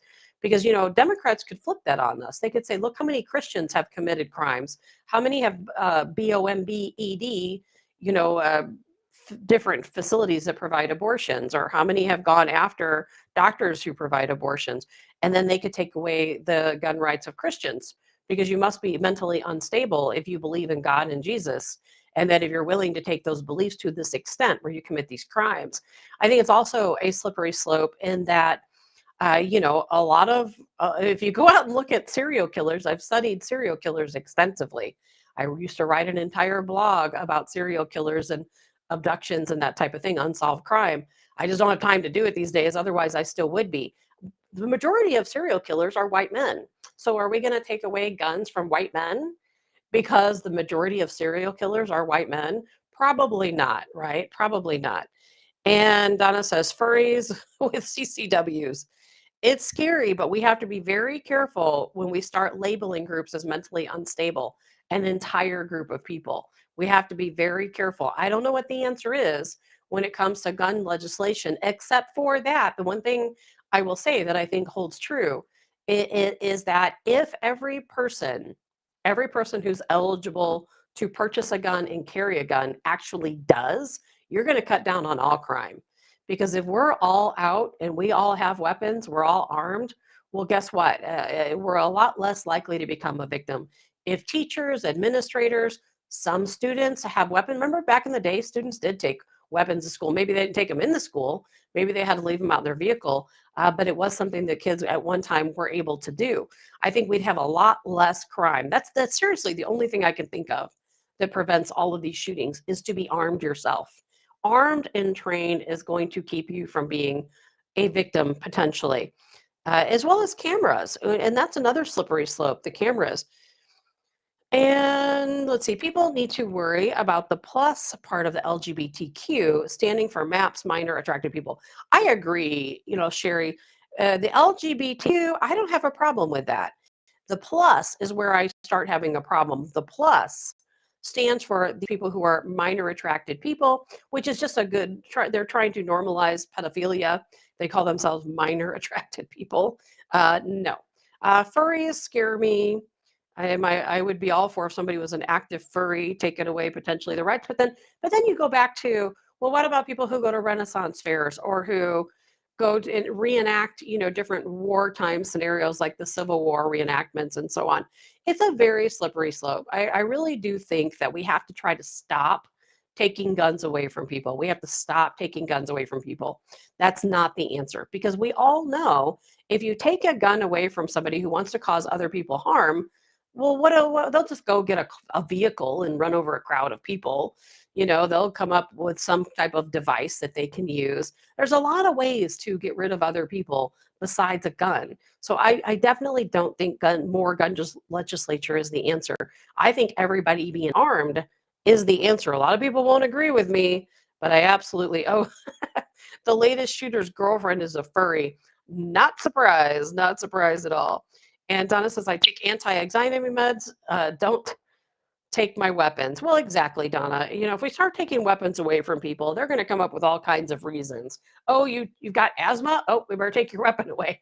You're not safe, on that albuterol. It makes you jittery and you might accidentally hit the trigger. It's a very slippery slope. We can't let it happen. I am not for taking guns away from trans people. I'm just not. I am for less gun legislature, quite honestly, and allowing people to have weapons, take their weapons into public spaces. And that way, guess what? When a shooter comes into a school, those teachers are going to be armed. They will be a shooter out instantly. When a shooter comes into a church, guess what? If a lot of those parishioners have weapons on them, those teachers had weapons on them, guess what? Maybe the situation that took place would not have happened. And the same thing for grocery stores or office buildings or anywhere else you have these mass casualty incidents. If people were armed, it's a lot less likely to happen because remember that shooting we had not too long ago down in New York City, same situation. Nobody talks about that. I don't know why, but people aren't really even talking about that shooter in that situation in New York City. But it's the same thing. If people are armed, people are a lot less likely to come into your place of business, to come into wherever you might be for recreation and commit a crime, including your own home. If criminals know that you're armed, they're a whole lot less likely to break into your home. Trust me on that. And Paul says the Renaissance people are weirdos too. Well, that's kind of why I mentioned the Renaissance people, because I'm like, yeah, there's some strange folks there, but we don't want to take away their weapons now, do we? And Donna says most criminals don't buy their guns legally anyway. Exactly. Thank you, Donna, for bringing that up, because that's absolutely true. Most of the crime that takes place in this country is not somebody going into a gun store and purchasing a weapon legally. That's absolutely 100% true. Because while we do have these mass shooting situations in schools, businesses, etc., where is the majority of crime? How are the majority of people killed? They're killed in the city, right? Look at the homicides in St. Louis. Look at the homicides in Chicago, in Los Angeles, in Seattle, in different parts of this country, New York, etc., all the big cities. That's how people are killed. gang activity, drugs, prostitution. Maybe we should somehow limit, limit the weapons that are going. Maybe we should go back to stop and frisk. Stop and frisk is actually very effective at taking away illegal weapons from people who are on the street. These people, they know they can carry their weapons because there's nothing to deter them. All right, I can't keep talking about this because we got lots more to get to. But speaking of, I always tell people in my own community, we don't have a lot of crime here. I think we got about 7,000 residents in this area, but crime, I can see it increasing. I'm hearing more and more. For 2 years I lived here, I didn't hear a single police siren. Now I hear them at least once a week, and there's other things, of course, they're responding to accidents and so on. But I keep seeing, oh, somebody broke into my car, somebody broke into my house, they broke into my garage. All these different things. And I keep telling people, go out and get a camera. Put a camera on the front of your house, put a camera on the back of your house, whatever it is you need to do, because hopefully this criminal will come to your home. They'll see your camera, and that's going to be a deterrent. They're a lot less likely to break in if they see a camera. And I do absolutely believe that's true. It's kind of funny because yesterday I went to the local Walmart to buy a camera. I was going to put a new camera out by the chicken coop, and they didn't have any. They're completely sold out. I'm like, gosh, I guess everybody's taking my advice, putting these cameras up. But then you've got to start thinking about other situations. There's a company called Flock. Now, Flock has made a contract with the government, and they're going to install 80,000 real-time cameras across the United States. So think about that. A company called Flock, 80,000 cameras across the United States. These are real-time cameras. You've probably seen them. I've seen many of them. They're called like shot spotters as an example, or sometimes you drive through an intersection and they've got that they call it, I think in St. Louis, they call it real crime camera, something like that. Well, that's what this company is going to be doing. They're going to be putting these cameras all over the country. And so what you've got to start thinking about is it privacy or safety? Which is more important? Now, me personally, is just speaking for me. I know a lot of you won't agree. I am perfectly fine with all of those cameras. I really am perfectly fine with those cameras. Put all the cameras up you want. I'm not doing anything I shouldn't do. I feel like it's for my own safety. And I know that's also a slippery slope, and it can be used against you, depending on what's going on. However, I do think that we are safer with cameras. I really do. People are a lot less likely to commit crimes if they know there's cameras watching what they're doing. I don't know how you guys feel about that.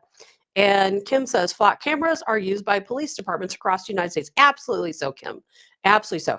And you may not realize it. There's more cameras up in your community than you already know. In St. Louis City, there are these real crime cameras up all across the city of St. Louis. And they do catch a lot of criminals because of those cameras. In the city of St. Louis, they have those shot spotters they put up. And they put them in areas that are being hit by the hardest crime. And you'll see those cameras up. And if it hears a shot, it responds to that. It starts videotaping, and the police respond, and they can go back and look at the video and try to find out where those shots came from.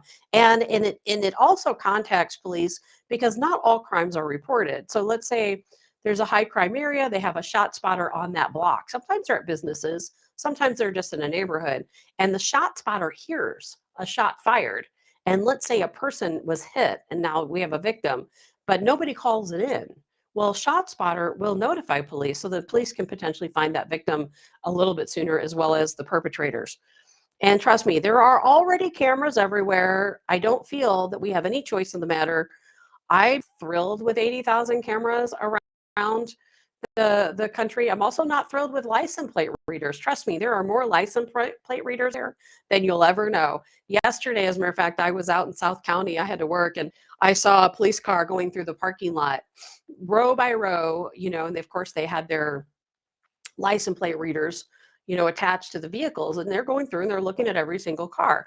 Now, most of the time, I'm not going to say all the time, St. Peter's police, I know for a fact, St. Peter's, Missouri, their police officers will go through parking lots of stores, and they will find people who have expired license plates, expired tags, other things that are not violent, and they will wait for you to come out of the store, and they will arrest you. Now, St. Peter's, Missouri is about the only town I've ever heard of that does that. There could be some other ones, but for the most part, what they're doing is they're looking for people who have an outstanding warrant. So if they're driving through and they see your vehicle and you have a warrant, they're going to wait for you to come out of the store and they're going to grab you. Or if you're driving down the street and one of these license plate spotters sees your license plate, they're going to flag someone, maybe an officer driving the vehicle that has the license plate reader, or maybe it's a license plate reader on a post. But either way, you're going to get pulled over and you're going to go to jail and get that warrant resolved. So they do take violent criminals off the street, but they do also get people who are, have warrants, bench warrants for not paying a traffic ticket, or for potentially for a lot of other different nonviolent violations. But I think that they're a good thing. And Sherry says they put one on Hawk Point, on of all places. Yeah, they're, that's strange. I don't know. I know of Hawk Point, but I can't think of what it is off the top of my head. And Karen says, I have cameras all around outside my house. Me too. If you came to my house right now, there's like 2 cameras in the front. I think there's 3 on one side, 2 in the back, 1 over here in the corner, trail cams everywhere. I've got sensors up and down the driveway. I have police stated my own home. So I get it. But I'm fine with cameras. We've got to accept it. They're already there. So when you start hearing about these flock cameras, don't even bat an eye over it. It's not going to change anything because they're already there. You just don't know they're there. And I think they're going to protect you. They're going to help you. And God forbid you have a child that's missing or anything else that's going on, elderly family member wandered away, or maybe something happens to you. You're going to really be glad those cameras were there, because it's going to help police solve that crime a whole lot sooner. That's for sure. It's by Troy. I'm like, I know what Hawk Point is. I've heard it. In my brain, I just can't think of what it was. So that's something to keep an eye on. Now, here's something that I think is strange. We talked a little bit about Epstein briefly earlier, and then we're going to get on to the UFOs, because I'm going to end up having like a 5-hour show today if I don't move on. But here's something I thought was weird, is that the Department of Justice, they're negotiating a deal with Ghislaine. I call her Ghislaine. I know it's like Shalane or something else, Maxwell. And I don't understand why, but they want to buy her silence. They do not want Maxwell talking. Why don't they want her talking? I don't understand it. I thought we were trying to get more information, not less information. So the Department of Justice, this is a fact, they are working to keep her quiet. Ghislaine Maxwell, they want her to be quiet. It's a possibility. I'm hearing the word pardon thrown out there. I'm hearing reduced sentence. I'm hearing better facility. I'm hearing an awful lot of terms I don't want to hear. And they're basically saying they do not want her talking. She has been talking to the press. She's been talking through her attorney. She's been giving a lot of information. They don't want it out. I don't know why they don't, but they don't. So the Department of Justice is doing double time right now to keep Ghislaine Maxwell quiet. I would like to know why. If you know why, please tell me, because I don't understand. I thought we were being transparent, that we wanted more information. Now, of course, we also have to remember anything she says doesn't necessarily mean it's true, because she's going to say whatever she has to say, of course, to protect herself, of course. But I think that's really interesting that the Department of Justice is stepping in to keep her quiet. I don't know what kind of deal they're going to make with her, but we'll probably hear it soon, whatever that deal might be. Then on a side note, we've talked a lot on the show about Venezuela. Venezuela, we know we have 8 warships, of course, according to Venezuelan President Nicolas Maduro. We have 1,200 missiles pointed at him, which is not true. And but he, he's kind of irking us. As we know, one of our troops, some of our United States service people fired upon a ship. We all know, I played the video for you guys, it was carrying drugs, because that's why we're there in the Caribbean. That's why we're around Venezuela and around the country of Colombia, around Mexico, because we're trying to keep drugs out of our country. And so why not, instead of manning our own borders, why not go to their borders and stop these shipments before they even get in? And that's what we're doing. I think it's fantastic. It's about time. I wish we would have done it a long time ago, but we've already talked about all of that stuff on other days. But there was a little bit of an escalation yesterday because, Venezuelan, the president, Nicolas Maduro, he is not happy at all. He does not want us there. Because why? Because he's probably getting kickbacks from the drug sales that are coming out of his country. No question about it, that money's going right back to him. And so therefore, yesterday, he took some of his planes and they did a flyby our ships and kind of irked, some of our service members. I don't expect that to escalate too much, but you just never know what might happen. You never know. But I wanted to throw that out there because we've been talking about it quite a bit. And now I kind of mentioned this earlier. I'm not going to get too far into this because my information on this is limited, but we know and we have heard through the Department of Doge that there were several different media companies, media platforms, several different podcasters, radio hosts, and so on, news anchors who are taking money from foreign governments to report certain stories. And I was kind of surprised by this, but DC Draino, a lot of you know who DC Draino is. I've always thought of him as a Trump supporter. I've always thought of him as kind of a MAGA person. I was kind of surprised to hear the story, but he has been outed and for promoting India propaganda on X. He's been apparently paid. He's been paid by the Indian government to talk about pro-India propaganda. And I'm a little bit surprised by that, I guess. I know there's a lot of people out there. Nobody, unfortunately, has ever approached me. If you start hearing me talking about pro Venezuela, pro India, pro Pakistan, I've gotten to pay off, but no one's ever approached me about being paid off. I wouldn't take the money. But DC Draino apparently did take the money, and he has been propagandizing India, and which is kind of funny because we talked about it one day on the show. India right now is in the hot seat. You probably have already realized that. Uh, India is in the hot seat because it has been revealed, and we talked about this on the show already, that a lot of employers in the United States who are Indian have been paying a lot of money to a lot of companies to hire their Indian people. And Walmart was one of them. That's kind of how it got outed, is because a CEO at Walmart, or not a CEO, sorry, somebody who was involved with hiring an executive at Walmart was receiving, what was it, like $30,000? I can't remember now how much it was, like $30,000 a day, something along those lines, for hiring Indian nationals. They were getting paid by the country of India to bring their nationals in. There was a restaurant shut down just recently in St. Charles, Missouri. If you guys heard that story, it was the same situation because they had people there of a certain nationality, and they had a company. It was a restaurant, but they were using that company as a front to actually bring people in illegally into this country. And it happens all over the place. It's not unusual at all for that to happen, and it's actually considered trafficking. So I was kind of surprised DC Draino getting a big payoff from the country of India to spread pro-Indian propaganda. Oh man. So, okay, we're going to get to the UFO because time is going to be running out. It's already 9:30. Oh, Sherry says 21 people in the same house. And Sherry, that is not at all unusual. When I heard that story, I'm like, that is not at all unusual. It kind of reminded me of when I was in Georgia. Most of the time I stayed at Airbnbs, but there was a couple of times I stayed at hotels. And as you probably know, 90% of the hotels in the United States are owned by Indian families. And what they're doing, allegedly, now I will say that a lot of the Indian people that own hotels are Donald Trump supporters. They are. And so I don't want to load everybody into that same basket, but there is a lot of information out there that says a lot of these Indians that own hotels, what they're doing is they're bringing in their family members from India and they're giving them jobs at their hotel, but they're doing so illegally. And a lot of times what you'll see is you'll go to one of these hotels, and instead of the rooms being rented out to just your average traveler, it is all the Indian people that are family members who are living in all of these hotel rooms, but they're writing it off as if these people are travelers coming through.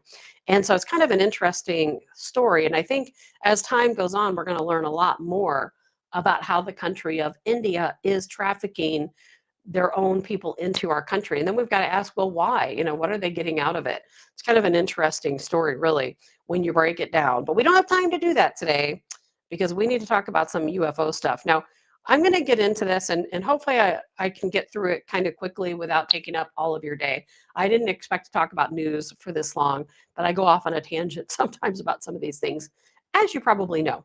So back on April 30th, 2023, you guys have heard me talk about it before. There was an incident in Los Angeles. Las Vegas. And I'll tell you, I always call this our modern day Roswell. The reason why is because this is the most documented case in modern history about a UFO sighting and a sighting of extraterrestrials. It's something we don't really hear about that often. And they're now in this time where everybody has cameras, it's a time where we can document things to such a degree. And I'm going to take you through a series of videos. Now, the main person you're going to be hearing from, his name is Angel Kenmore. He's a young man, and he will tell you the story himself. I've got tons of footage. Matter of fact, I have so much footage that my system wouldn't even let me load it in today. I'm only allowed so many videos. I would show you a lot more. We're going to hear what Tucker Carlson has to say about extraterrestrials and what they really are. And more than that, what are we? What are we?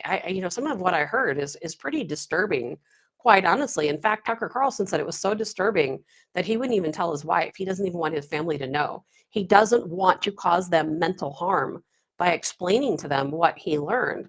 And when I heard some of and he's given so many interviews and he's spoken about it so much. And he's very consistent with what he says. I believe Tucker Carlson. I don't know exactly what he's heard word for word, but I understand where he's going with some of this. But what's interesting about the situation in Las Vegas is that it's documented. That's why I'm talking about it, because it's documented. There were cameras in different parts of the cities. I'm not going to show them to you because there's just too many of them, where you can see this green orb floating down. It kind of looks like a shooting star. And I think that's why so many people took pictures of it, or an asteroid, kind of the same thing. But then it was really actually something very different. And I'm going to let Angel Kenmore tell the story too. But first, let's see here. I'm going to go backtrack here. I want to make sure I've got a lot of video here, so you're going to have to bear with me through some of this, and I want to make sure I play them in the correct order. Now, I'm going to let Angel tell the story because Angel tells it best, and I had all of the things that Angel talks about in this video. This is him giving his testimony to us about what he saw that day. Now, I have everything he talks about on separate videos, but it's just much easier to watch what he's saying and him show you everything that took place. So I'm going to play this for you. And I think it's very interesting. Then we're going to talk about how this went from an extraterrestrial encounter into demonic beings and some of the things that have happened in his home since this first encounter. Remember, this is April 30th, 2023, and this is Angel Kenmore, and he's going to tell you in his own words what he saw. Now, I'm going to tell you, this is a long video. Like I said, it's a long video. We got a lot to cover today, but I'm going to play this for you, and then we'll answer any questions you might have, and then we'll kind of zip through the rest of it. Hello everybody, welcome to my channel. This is my first video. I'm here to tell you what happened to me on May 1st, 2023. I'm going to try to explain the best of my abilities. This is not a conspiracy theory. I'm not making this story up for clout or fame. I just want to tell you what happened to me and my family. And I know some people are not going to believe this, but each person is different. So this is what happened to me. Keep in mind, this is midnight and I'm fixing a truck in my backyard. At this point, I'm only with my brother and I hear something fall from the sky. I turn around, the only thing I see is a big light falling from the sky, and moments after, I feel a big impact and a bang, sort of like a big impact fall. And me and my brother looked at each other and we were scared, but when the impact happened, it was sort of like a shock wave. Like an out-of-body experience. So to say, when I tried to look at the object, it was all blurry, not my vision, but only the backyard area. And I hear thousands of footsteps around me, and maybe a couple seconds later, the blurriness was gone. And here's the footage of the body, the police officer's body cam, and here's the object I'm referring to, the light. Video.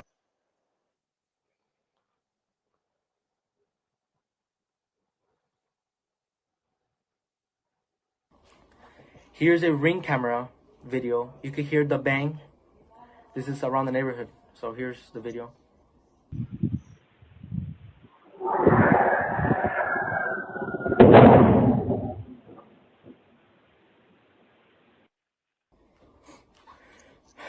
So when that happened, the only thing I can see in the backyard is a tall creature, probably around 8, 10 feet tall, very thin.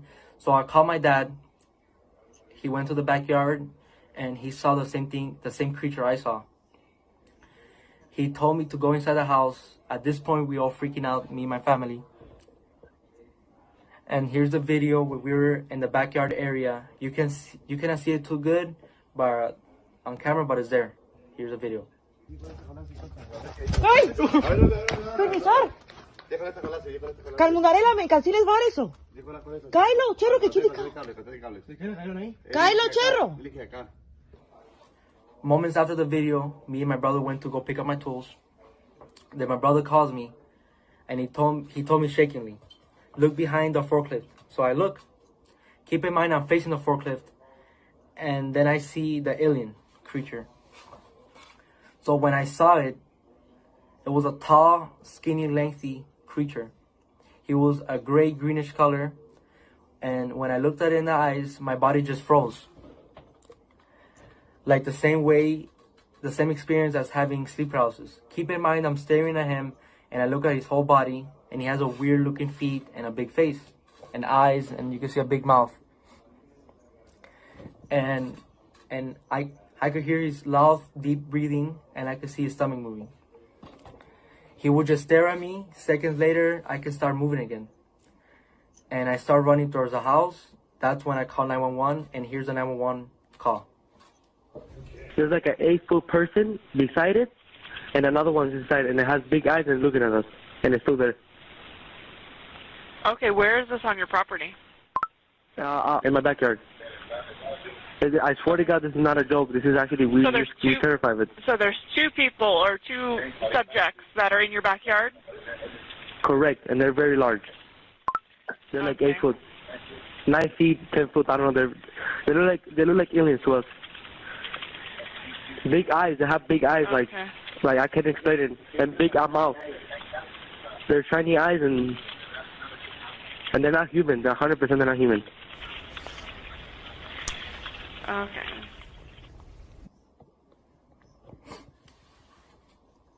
I'm waiting for the police to come, and you could hear footsteps in the backyard area, and a loud whispering, like you could hear whisperings.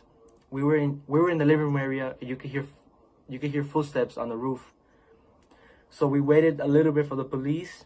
When they arrived, I told them what I saw, and they were kind of freaked out. Here's the body cam of the officer. Now, it's more than an hour after that bright light. Officers meeting up with the caller and his family. What'd you see? It was like a big creature. A big creature? Yeah, like around 10 feet tall. I'm not going to BS you guys. One of my partners said they saw something fall out of the sky too, so that's why I'm kind of curious. Did you see anything land in your backyard, or? They see like a big, that's what they say. They see like a big something with light. What I saw right now, I do believe in it. Police walk into the backyard to investigate, but Metro... So they went in the backyard, and one of the officers pointed at the floor, and it was a perfect circle. Here's a photo of the circle I'm referring to. Keep in mind, 2 officers came in my house, and one of them started running to his car, driving around the neighborhood, asking passing cars if they saw light. What's clear, they're taking this call seriously. Hey, this might sound like a really dumb question, but did you guys see anything fall out of the sky? Asking others what they saw. I would normally discount it as nothing. However, seeing as one of my partners said they saw it too, only reason I'm actually investigating it further. Goosebumps and freaking out. He started investigating that he told me his partner, she saw a light falling from the sky. He told me he believes me because her partner reported that she saw the same light as me. Now we're walking the front yard. Then the other officer came here. Here's a video of him talking to my family. If those 9-foot beings come back, don't call us, all right? Deal with it yourself. I ain't dealing with that. So, moments before they left, one of the officers told me, if I see the thing again, to don't call him, just shoot him. And you can hear in the video. Here's the video. If those 9-foot beings come back, don't call us, all right? Deal with it yourself. I ain't dealing with that. So they left, and we went inside the house, and we started praying. as we're praying, you could hear a loud human-like scream in the backyard. This is what happened to me on May 1st, 2023. I hope you guys kind of understand what happened to me. I know it's hard to believe, but I saw what I saw, and it's kind of going viral. That's why I'm here to explain the story. I did an interview with journalist Doc Papa. I'm going to put his video in the description. I'm going to make a part 2 of the stuff that happened after May 1st, and thank you for watching the video. Okay, so he's talking about Doug Papa. You can go through and you can see Doug Papa, P-O-P-P-A.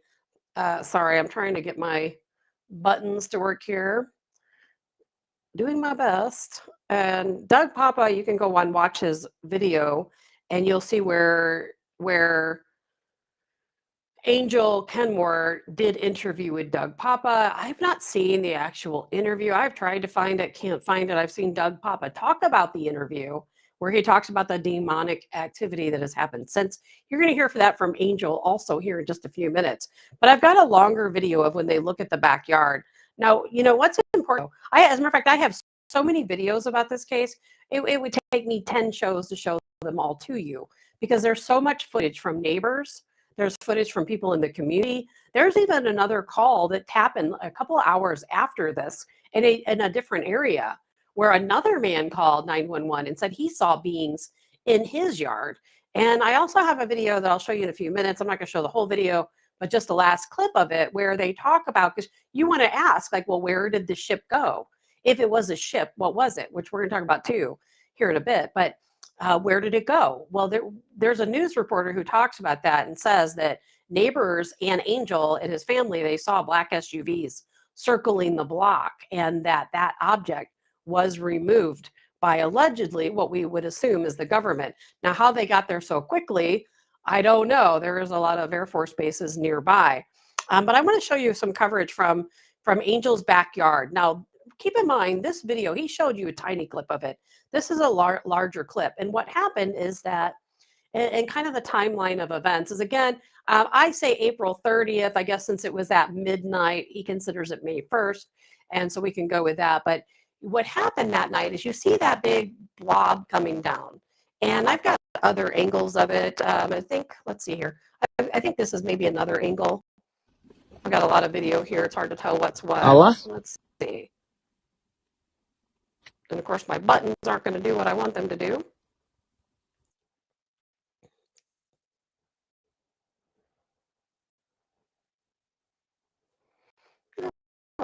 All right, let's see if we can get it.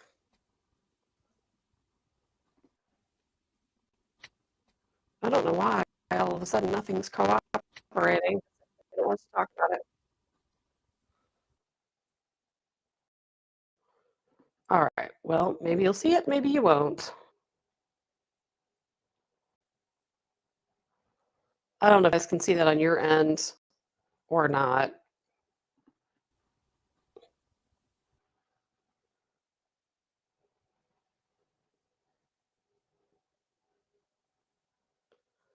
I don't know what is happening with my system, but I'm going to show you this larger clip of, hopefully it'll play, of Angel in his backyard. Let's see. Keep in mind, this is before, and the creatures are still in the backyard.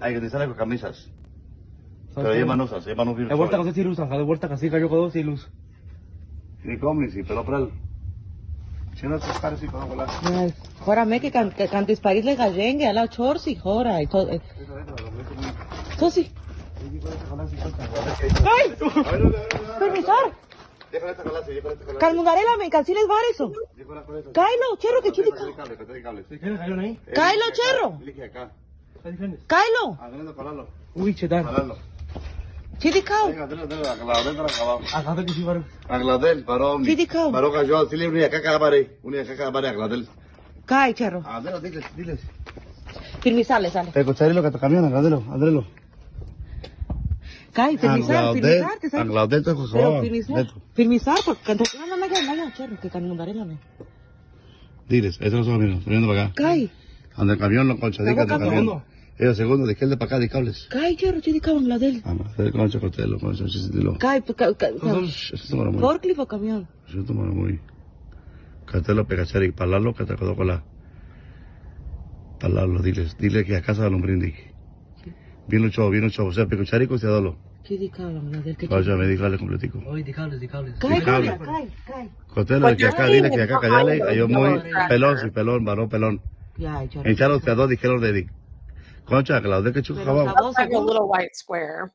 So that's the video of as I said, how, if you want to follow the timeline of it, you know, obviously the object falls, the police see the object falling, the family he's in the backyard, Angel he's working on his car. He's going to talk about that later. So Angel's out there, he and his brother working on a vehicle. Now this family owns a business. I don't know, it's some type of contracting business. They've got a lot of stuff in their backyard.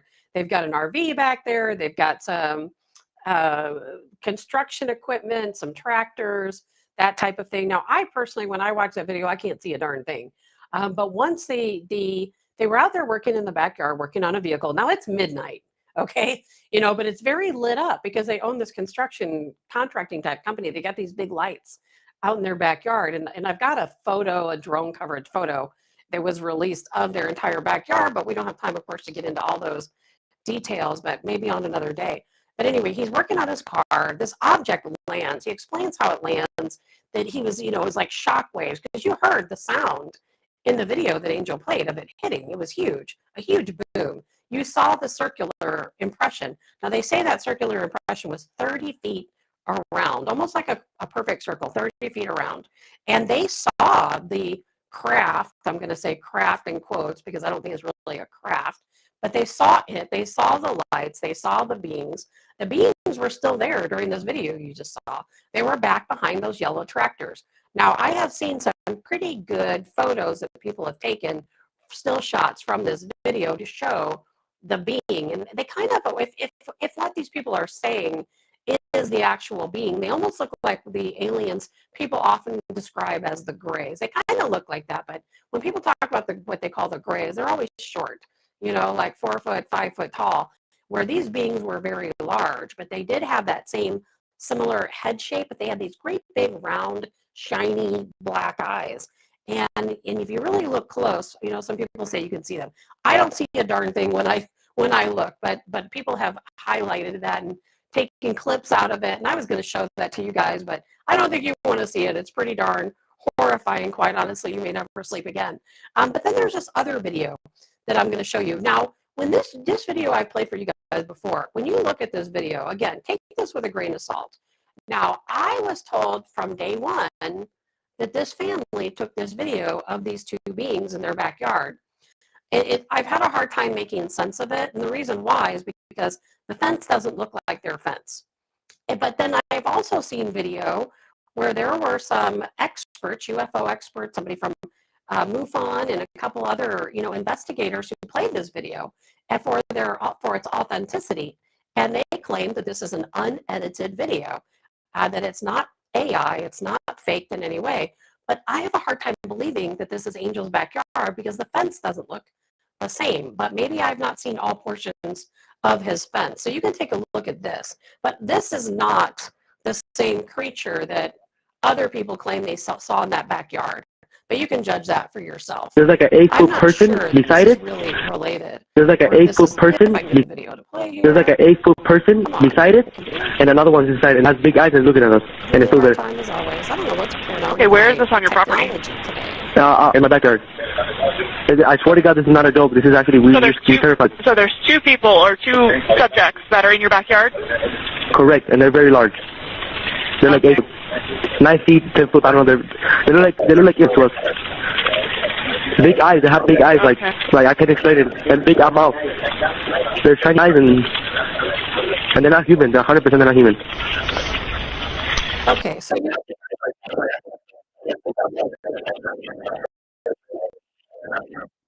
all right, I'm trying to get my camera back so you can see that creature there. I have a hard time believing this is what Angel actually saw, and it's certainly not. But see, if you look above that fence, it does look like there's something there. And in Angel's yard does have a camper back there, so it's possible that could be his camper. It could be his yard. I have never heard Angel talk about this video and some of his statements, so I don't know. We've always been led to believe that that is a video his family took, but I don't know. The other video they absolutely did take, and that was absolutely their backyard. And Sandy, you know, Sandy, that's just the tip of the iceberg when it comes to frightening, just the tip of the iceberg. You know, there's so much more to it. I'm going to play this here for a second, see what we can garner out of this video here. I've got several different videos, but it's hard for me to tell what they are until I play them. This is probably Angel talking. Let's see. Nothing with my computer is working today, but we've only got so much time left, so I've got to get it to work so you guys can see this. Oh, okay. Well, that's the photo, the still. I wasn't going to show you that, but I couldn't tell what it was. That's the still that somebody took from the backyard. Now, it's really hard to tell what exactly that is. At the silver image there, one in the back, and there's kind of one in the front. You kind of see two dots that look like heads. That's what they're claiming are the alien heads. Now, I don't personally can't see that for myself, but that's what some people are saying.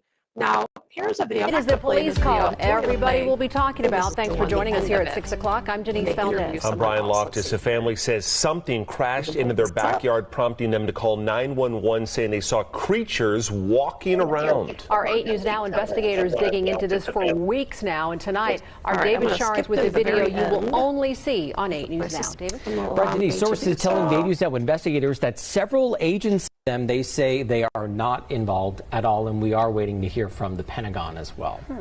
And you talked to these people. It seemed completely legitimate to you. And do you have any personal thoughts on maybe what it was? Right. So it seems from talking to our sources that something happened. There was obviously some flash in the sky. A lot of people saw it that night on the night of April 30th, early in the morning on May 1st. Did that exact thing land in their yard? I don't know. But these people said they saw some SUV circling the area. Could this have been some piece of equipment that malfunctioned? Maybe they saw something and then someone came. I can't believe we're talking about this. Right. Someone came and retrieved it from the backyard in the SUV. We don't know. This all comes as a former high-level intelligence officer, a veteran, was on News Nation talking about how there is a program where the government collects some unidentified objects. So this might be that. We just don't know. We're going to work to find out, though. And no substances. They were looking with clear eyes. Good. Very interesting. Not big buggy eyes, though. This is really unique. Thank you, David. All right, so that just led some credibility to try to make my way through these videos kind of quick so we don't run out of time. Let's see here. This is News Nation. News Nation, if I can get this video to play. News Nation has done a great job covering this story. Finally speaking publicly at length and laying out exactly what he saw that night and what has happened since. What do you remember about that night? What do you remember seeing? Start again, I guess. We were in the backyard fixing a truck, and then out of nowhere we just see a big light fall down and basically crash in the backyard. And moments after, like a couple seconds after, I saw the big giant creature in front of me. The alien, whatever you guys want to call it. The alien demon, whatever you guys want to call it. What do you believe it is? A demon. A demon? Yeah. So maybe that's changed, that once you thought it was an alien, now you believe it was a demon. Yeah, I mean, I don't know what it is, only God knows what it was. But I'm thinking it's like something bad, not a good thing. Was it moving? Was it doing? Yes, it was moving. You could see, he was breathing, he was, pissed off. I don't know if that's breaking up for you guys or just for me. And he was looking at you and your brother? He was looking at me, yeah. Did he say anything? Mm-mm. I remember he was growling, like a dog, like he was growling. When did it end? As soon as I closed my eyes, I guess. I don't know. I think I was praying or something like that, and they just let me go. That's when I went inside, and I saw my dad. I saw it too. It felt like it had control of your body? Oh yeah, I couldn't move. Yeah. You were paralyzed at the sight of this thing. Yeah, I couldn't move. And you were looking at it for 30 or so seconds, and then all of a sudden it was gone? Yeah. That was pretty creepy. A lot of people think that that's just hard to believe. You know, like I said again, they can think whatever they want. What do you say to the people who believe that your family just made this whole thing up to try to get attention? They can believe whatever they want, you know. I'm not doing it for fame. If I did it for fame, I would be on YouTube and stuff like that, doing more videos, but I don't care, guys. I just went on TikTok and YouTube, made my story. That's pretty much it.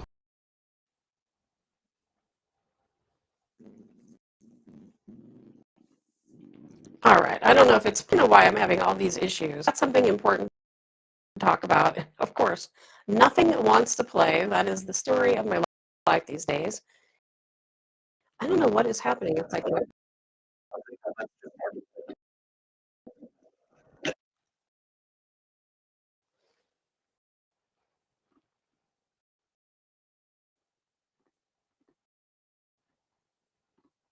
I don't know why that's not playing correctly.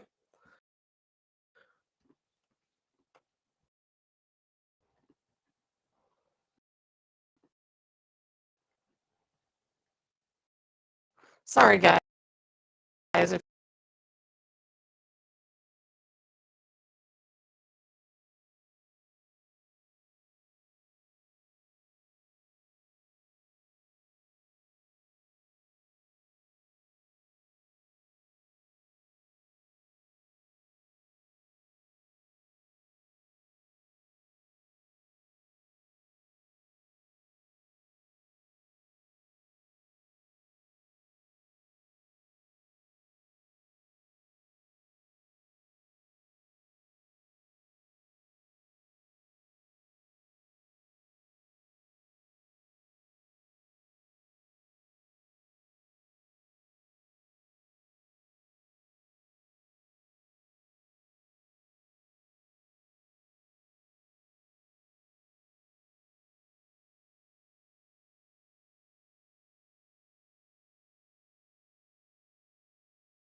because I think some of this is important, you know, for you to see.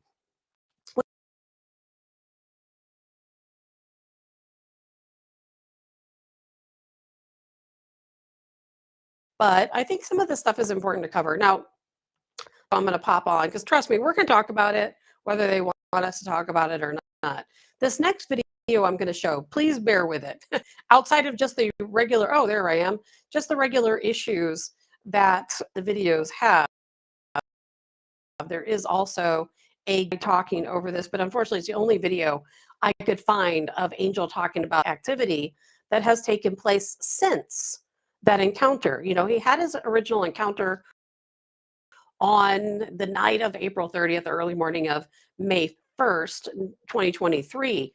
But since that time, you heard him in one of those videos talk about how he, hopefully I'm not playing the video over myself. Right now, my system has gone absolutely haywire. I can't even pull up comments. I don't know what's happening. But since that first encounter, you know, you may have heard him say in one of those videos that they prayed. And when they prayed, they heard a human-like scream come from the backyard, which is kind of strange. I don't think he realized at the time maybe what that meant or what had happened. And then he goes on, and if I'm not able to play the video, I'll just be able to tell you what he says, but I'm really hoping you can hear it in his own Las words. Vegas teen a year later speaking on the right now. Las Vegas I keep trying to press buttons. Las Vegas teen a year later speaking on the paranormal events that happen after alien visit. Is that something else has begun to happen, they say, now inside the All home. right. I don't think anything else is going to cooperate. You guys may or may not hear the video, and I'm probably talking over it. I don't know. It is the police call everybody will be talking about. Thanks for joining us here at 6 o'clock. I'm Denise Valdez. I'm Brian Loftus. A family says something yes, sorry guys, I crashed had into to their restart. backyard, prompting them to call 911, saying they saw creatures They're walking trying to hush around. you. I don't know what's News going now on. Investigators digging into this for weeks like I said now. earlier, Tonight, it's been a our weird David morning. I was Charns trying with to the get video started. you will only My see laptop on kept 8 shutting News on and now. off. My flag Brad, fell Denise, down, sources telling which is Bay why News that it's investigators not that up several evenly. agencies And my believe computer's just doing its something own landed thing, and I or don't really crashed. understand Whether it was it. Now it's non-humans trying to or play a not, it video that certainly I did not press scared the that button. people But living we'll see on what- this property. I Now, before we show you that video, I do not know listen what's to their going call on. for help. Las Vegas teen, a year later speaking on the paranormal events. Las Vegas teen a year later speaking on the paranormal events that happened after alien visit. Something else has begun to happen, they say. Now, I apologize. This must be so annoying for you guys. I know it's extremely annoying for me because I'm trying to play a video and that video is popping up. I don't want to see that video. Yeah, I think that's the reason why Angel is Oh my calling what he saw goodness. that night Let's see if we can get the angel, right one to play. an alien instead, now calling it a demon, because he feels like he's seeing so much paranormal activity and just strange, unexplainable things happening inside of his home. There was two anecdotes, one in particular that we're about to show you that literally made the hairs on my arms stand up just because it is so freaky, so unexplainable. We have a segment of that part of the conversation. You mentioned paranormal activity. What exactly did you see? Well, I was in the other room. My brother called me, and there was a upside-down cross, and there was a Jesus statue in it. They ripped Jesus out of it, they threw him like across the room, and it was floating upside down.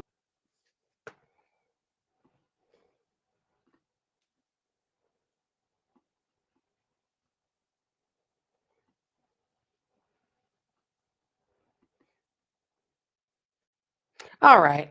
I think I've stopped all the videos. I hope I've stopped the videos.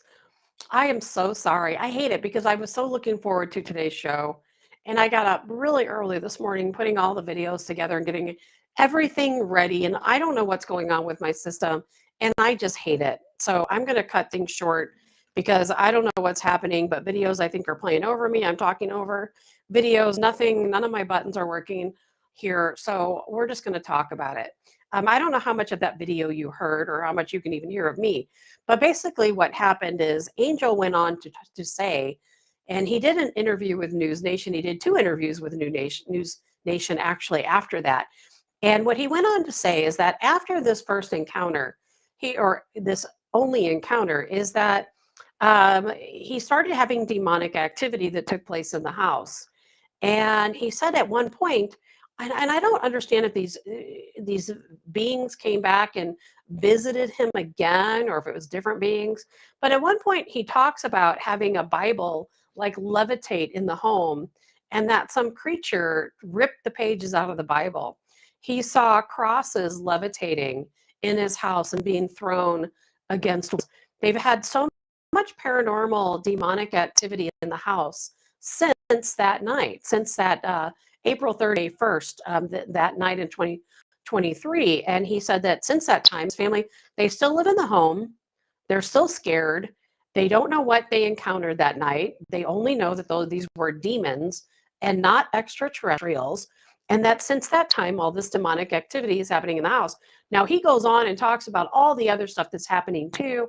There's just so much of it, different things that happen. It's the same thing you would think that if you lived in a house, let's say, that was taken over by demonic activity, or where there was, a possession that takes place in your house. It was some really scary stuff.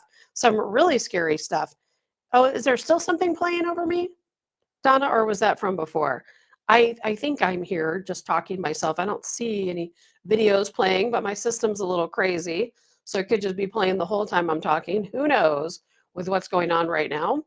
But we'll talk more about Angel on another show. I've got other videos of Angel. He comes back and gives different updates. He started his own YouTube channel to talk about what was taking place in this UFO sighting. What I like about this case, the reason why I'm talking about this case is because it's documented. There is so much documentation. It's one of the only cases where it seems like police took it seriously, the government took it seriously.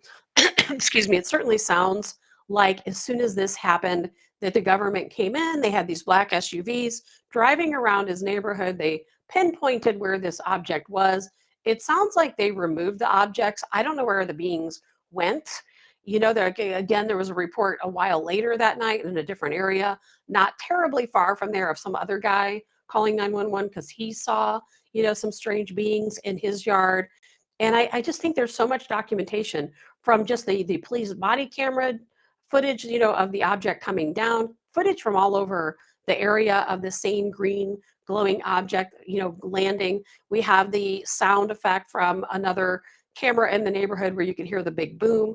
Of course, we have Angel's testimony, the testimony of his family.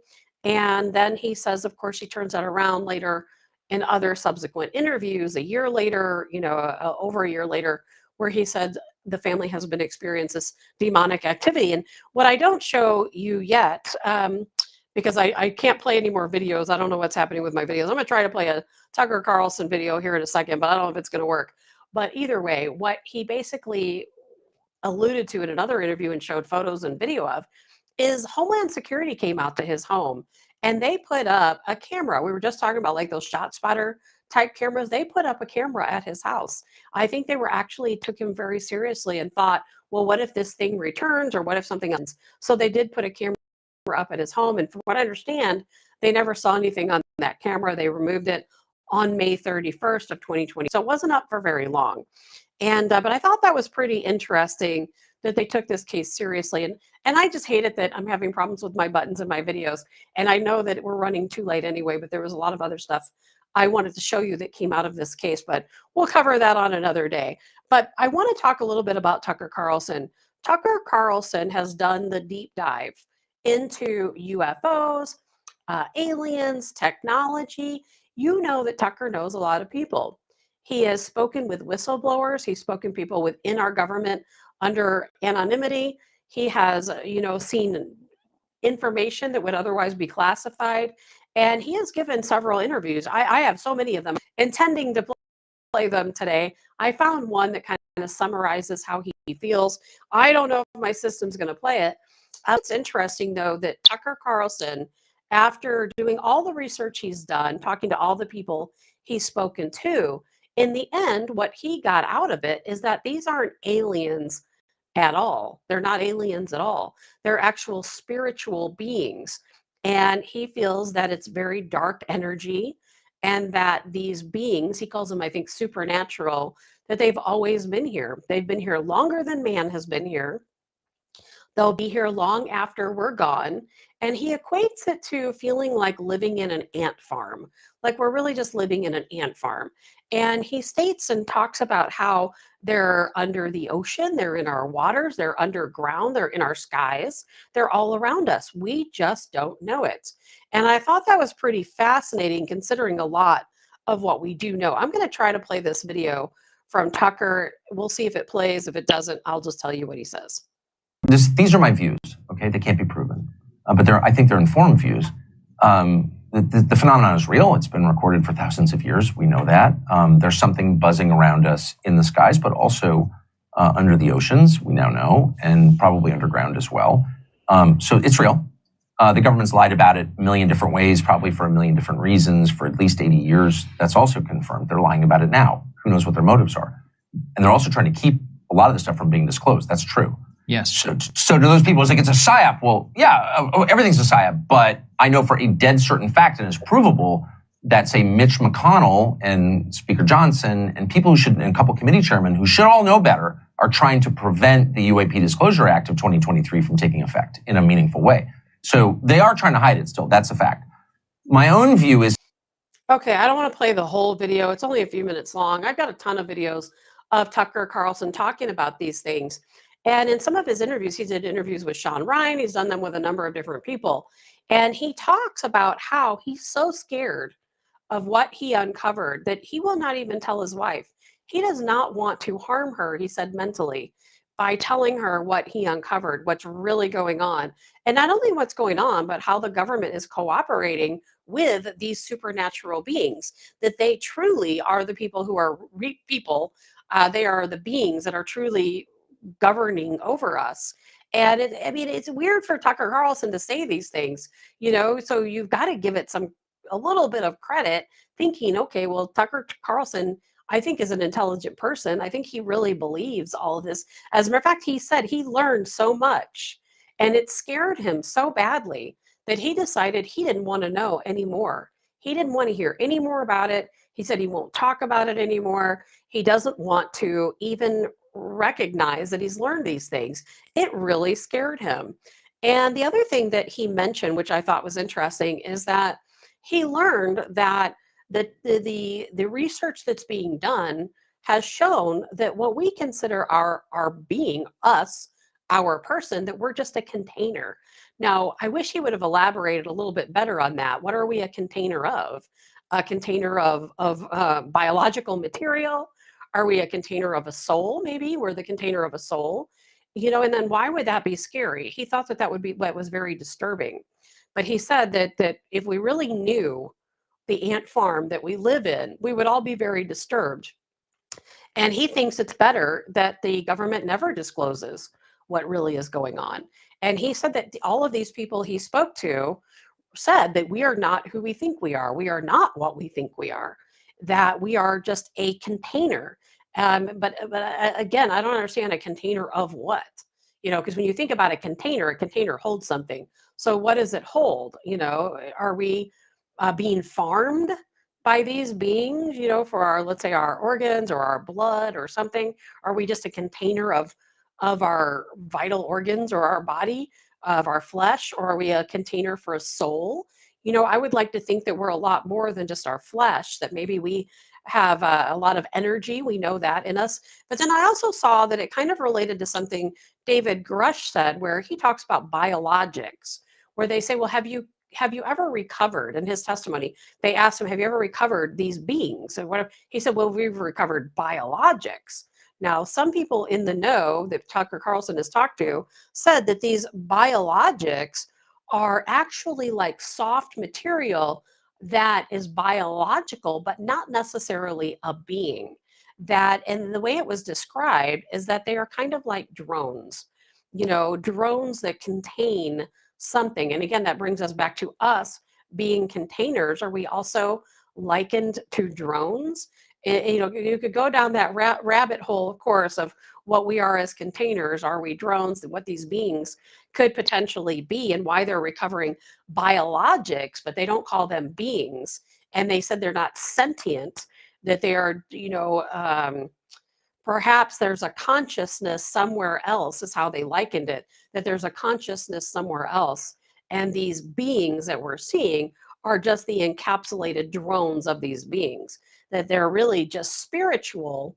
And that's the form they've chosen to represent their spiritual being, is how I kind of understood it. And then Tucker Carlson also talks about how there are people that we see as people around us who are also just containers for these spiritual beings, and that maybe we're all just spiritual beings in our container. I don't really understand it. Maybe we are part of a consciousness somewhere else, and that consciousness just resides in our physical being, which kind of could make sense.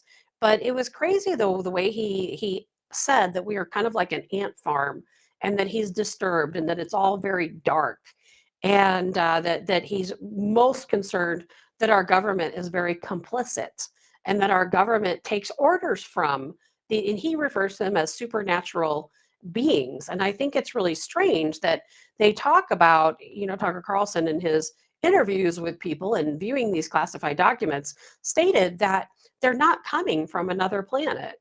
He said there's no evidence that any being has ever come here from another planet, or that any type of spaceship has ever come here from another planet. But he said they're all originating right here, that they've always been here on Earth. They've always been under our oceans, in our waterways. They've always been in our air. They're underground. And quite honestly, that terrifies the heck out of me thinking about it. But it does remind me of a story I've told you guys before, where many years ago, my son's grandma, his dad's mom, told me of a story out at Clearwater Lake in Piedmont, which, if you know, Piedmont is a hub of activity in Missouri for extraterrestrial type things, UFOs and so on. And she swore to me that many years ago, when she was a little girl, this would have been a very long time ago, when she was a little girl, she was at Clearwater Lake, and everybody there saw this big black shadow moving through the lake. And then all of a sudden, this big UFO come up out of the water and flew off into the sky. Now, she told me that many, many years ago. And I don't know why she would say it if it's not something she witnessed, when she was a young girl. I don't know. I never knew if I know she believed it, I don't know what to think myself. I know she believed it, but and now knowing that Angel Kenmore had this UFO experience, saw these beings in his yard, and then had all this demonic activity. And of course, there's another interview with Angel where he says, you know what?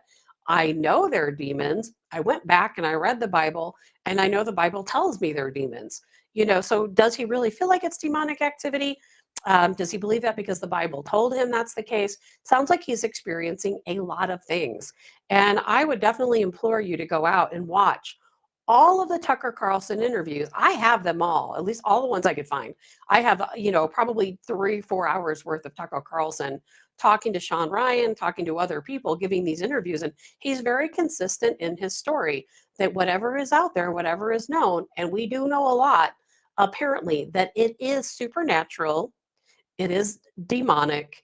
It comes here from Earth, underground, under our water sources, whether that be an ocean, a lake, river, etc., and from here in our skies.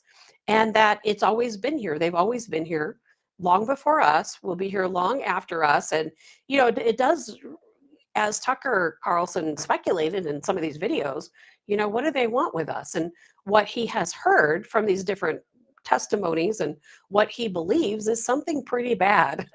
It's pretty bad and pretty dark, and it really makes you have to sit back and wonder, like, what is going on? And I wish he would elaborate more. I wish he would tell us a little bit more about what he saw, but maybe, like he said, maybe we don't want to know. Maybe people couldn't handle the truth if they really did know. Now, we're not going to talk about this today because we are way out of time, but we will talk about it another day. We all remember when everybody was seeing drones all over, the United States, really all over the world, but more so over on the East Coast. And we all knew something weird was going on with those drones. And then everybody was seeing orbs. And, I saw some witness testimony where a guy was talking about these orbs. And if you were one of those people, I got some really good photos and video of one of these orbs. And you can also, that I saw myself in Effingham, Illinois. I saw it with my own eyes, and I recorded it with my own eyes and with my own camera. But you can go out and see those videos. Now, this guy claims that those orbs are seen all the time in space. Now, we call them, what do they call them? Plasma. Or plasmoids is the technical term for them, plasmoids. And now there's different reasons for plasmoids. You can go out and do your research on plasmoids. But now this guy claimed that those plasmoids are actual angels, celestial beings, that we are really truly in a battle of good and evil, and that there really is evil here in our planet, and that there really also are angels, and they show up in the form of these plasmoids. Now, that's a lot to take in. Take it with a grain of salt. Form your own opinions. Don't listen to me because I don't even know what I think. I do not even know what I think. I've been watching these videos and kind of taking it in myself. I have not yet formed an opinion on what I think, unfortunately. Thank you, Tammy. And I'm not going to keep you guys any longer. I don't want to waste any more of your day. I've got to run. I don't have to work today anymore, but I do have to go to the grocery store. I got a lot of stuff to do today. But you know what? I'm going to do some separate shows. I've been talking to some people behind the scenes, and I'm not going to do it in the morning, but I'm going to have some separate shows where we'll get a group of us together of like-minded people, and we'll talk about this stuff, and we'll explore it a little bit further, because the more I see and the more I read and the more people I talk to who are in these communities, the more I'm seeing what they're talking about. I've always viewed extraterrestrials as aliens that come from another planet, beings from another planet. Some are good, some are bad. And there's life forms at other planets, and they've come here to check us out or whatever it is they're doing. I've always believed that humans have evolved through Christianity, of course, but have evolved and that there are future humans coming back. Some of that may actually be true from what I've been reading, but we'll delve into that a little bit further because there's a lot more to it. There's a lot of people who say, okay, well, there's this group and this group of supernatural beings that are angels that are good. And then there's this section of superhuman beings that are dark and bad. And it's interesting that there's these two groups, just like how the Bible told us there was. So it all comes full circle. But we'll have to talk more about that another day. I hate it. You know, I think it's interesting, and I hope you think it's interesting too, is that none of my videos with Angel would play very well, would they? But as soon as I went to play that Tucker Carlson video, it played perfectly fine. My Angel videos and the videos about that Las Vegas case, not so much. But I am going to post all those videos on my Telegram channel. You can follow it under either my name, Tabitha Hassell, or you can follow it on Tabs on Tap Telegram channel. I don't use my Telegram channel a lot, but I don't have any other way to get these videos out to you. I can't put them on social media. Let's say, well, I could probably put them on X. Maybe I'll do that also. I will also share them to X. That might be easier to find at Tabitha Hassell on X. Facebook will definitely take them down. I couldn't even play the videos the right way. Maybe they played better for you guys than what they did on my end. On my end, I was having real trouble. But thanks, guys, for tuning in today. Tammy says, I would love to watch and be a part of that extra show. You're Googling the Piedmont UFO incident in 73. I am intrigued. Not too far from that area. Yeah, Tammy, my family, my dad's family is from Mill Spring, which is right next to Piedmont. And as a kid, we would go and visit my grandpa Al Hassell, and we would go to the Clearwater Lake. I spent a lot of time on Clearwater Lake with my grandpa as a kid. We would camp there at Clearwater Lake, and my family, my great-grandfather, Gordon Hassell, he actually started and owned the mill there in that area in Wayne County. So my family is very tied into that area. At one point, they owned this big 600-acre farm. Since then, they've kind of pieced it off a little bit. But I would love to talk more about Piedmont sometime as well. And Dee says, I think they are demons, fallen angels. And thank you also, Dee. And I hated that I've had some technical issues, but I'm glad we got to talk about this. We will definitely do it on a separate show. I'll tell you guys when and how to join that show, because it's not going to be just available to the general public. So we'll figure that out. You don't have to pay anything for it either, by the way, of course, but we'll figure that out. But either way, I hope you guys have a great weekend. Thank you so much for joining me. I hope I don't seem like I'm too far out there. But these are things that I think we have to talk about, because whether we like it or not, we are dealing with other forces. I think we all know. Every single person has had some type of incident. They've seen something they can't explain, whatever that might be. So I think it's important to talk about those things, because we're not all crazy, even though some people might think we are. All right, guys, I'm Tabitha Hassell with Tabs on Tap. I will look forward to seeing you all on Monday, and I will be getting details together for that other show, and I will let you guys know next week. I think we have Colonel Joe Adams joining us on Monday. I hope so. We're going to do some testing this weekend, make sure we can get him on clear and free, and we'll talk to you guys then. Have a good weekend, be safe, and I'll see you on Monday.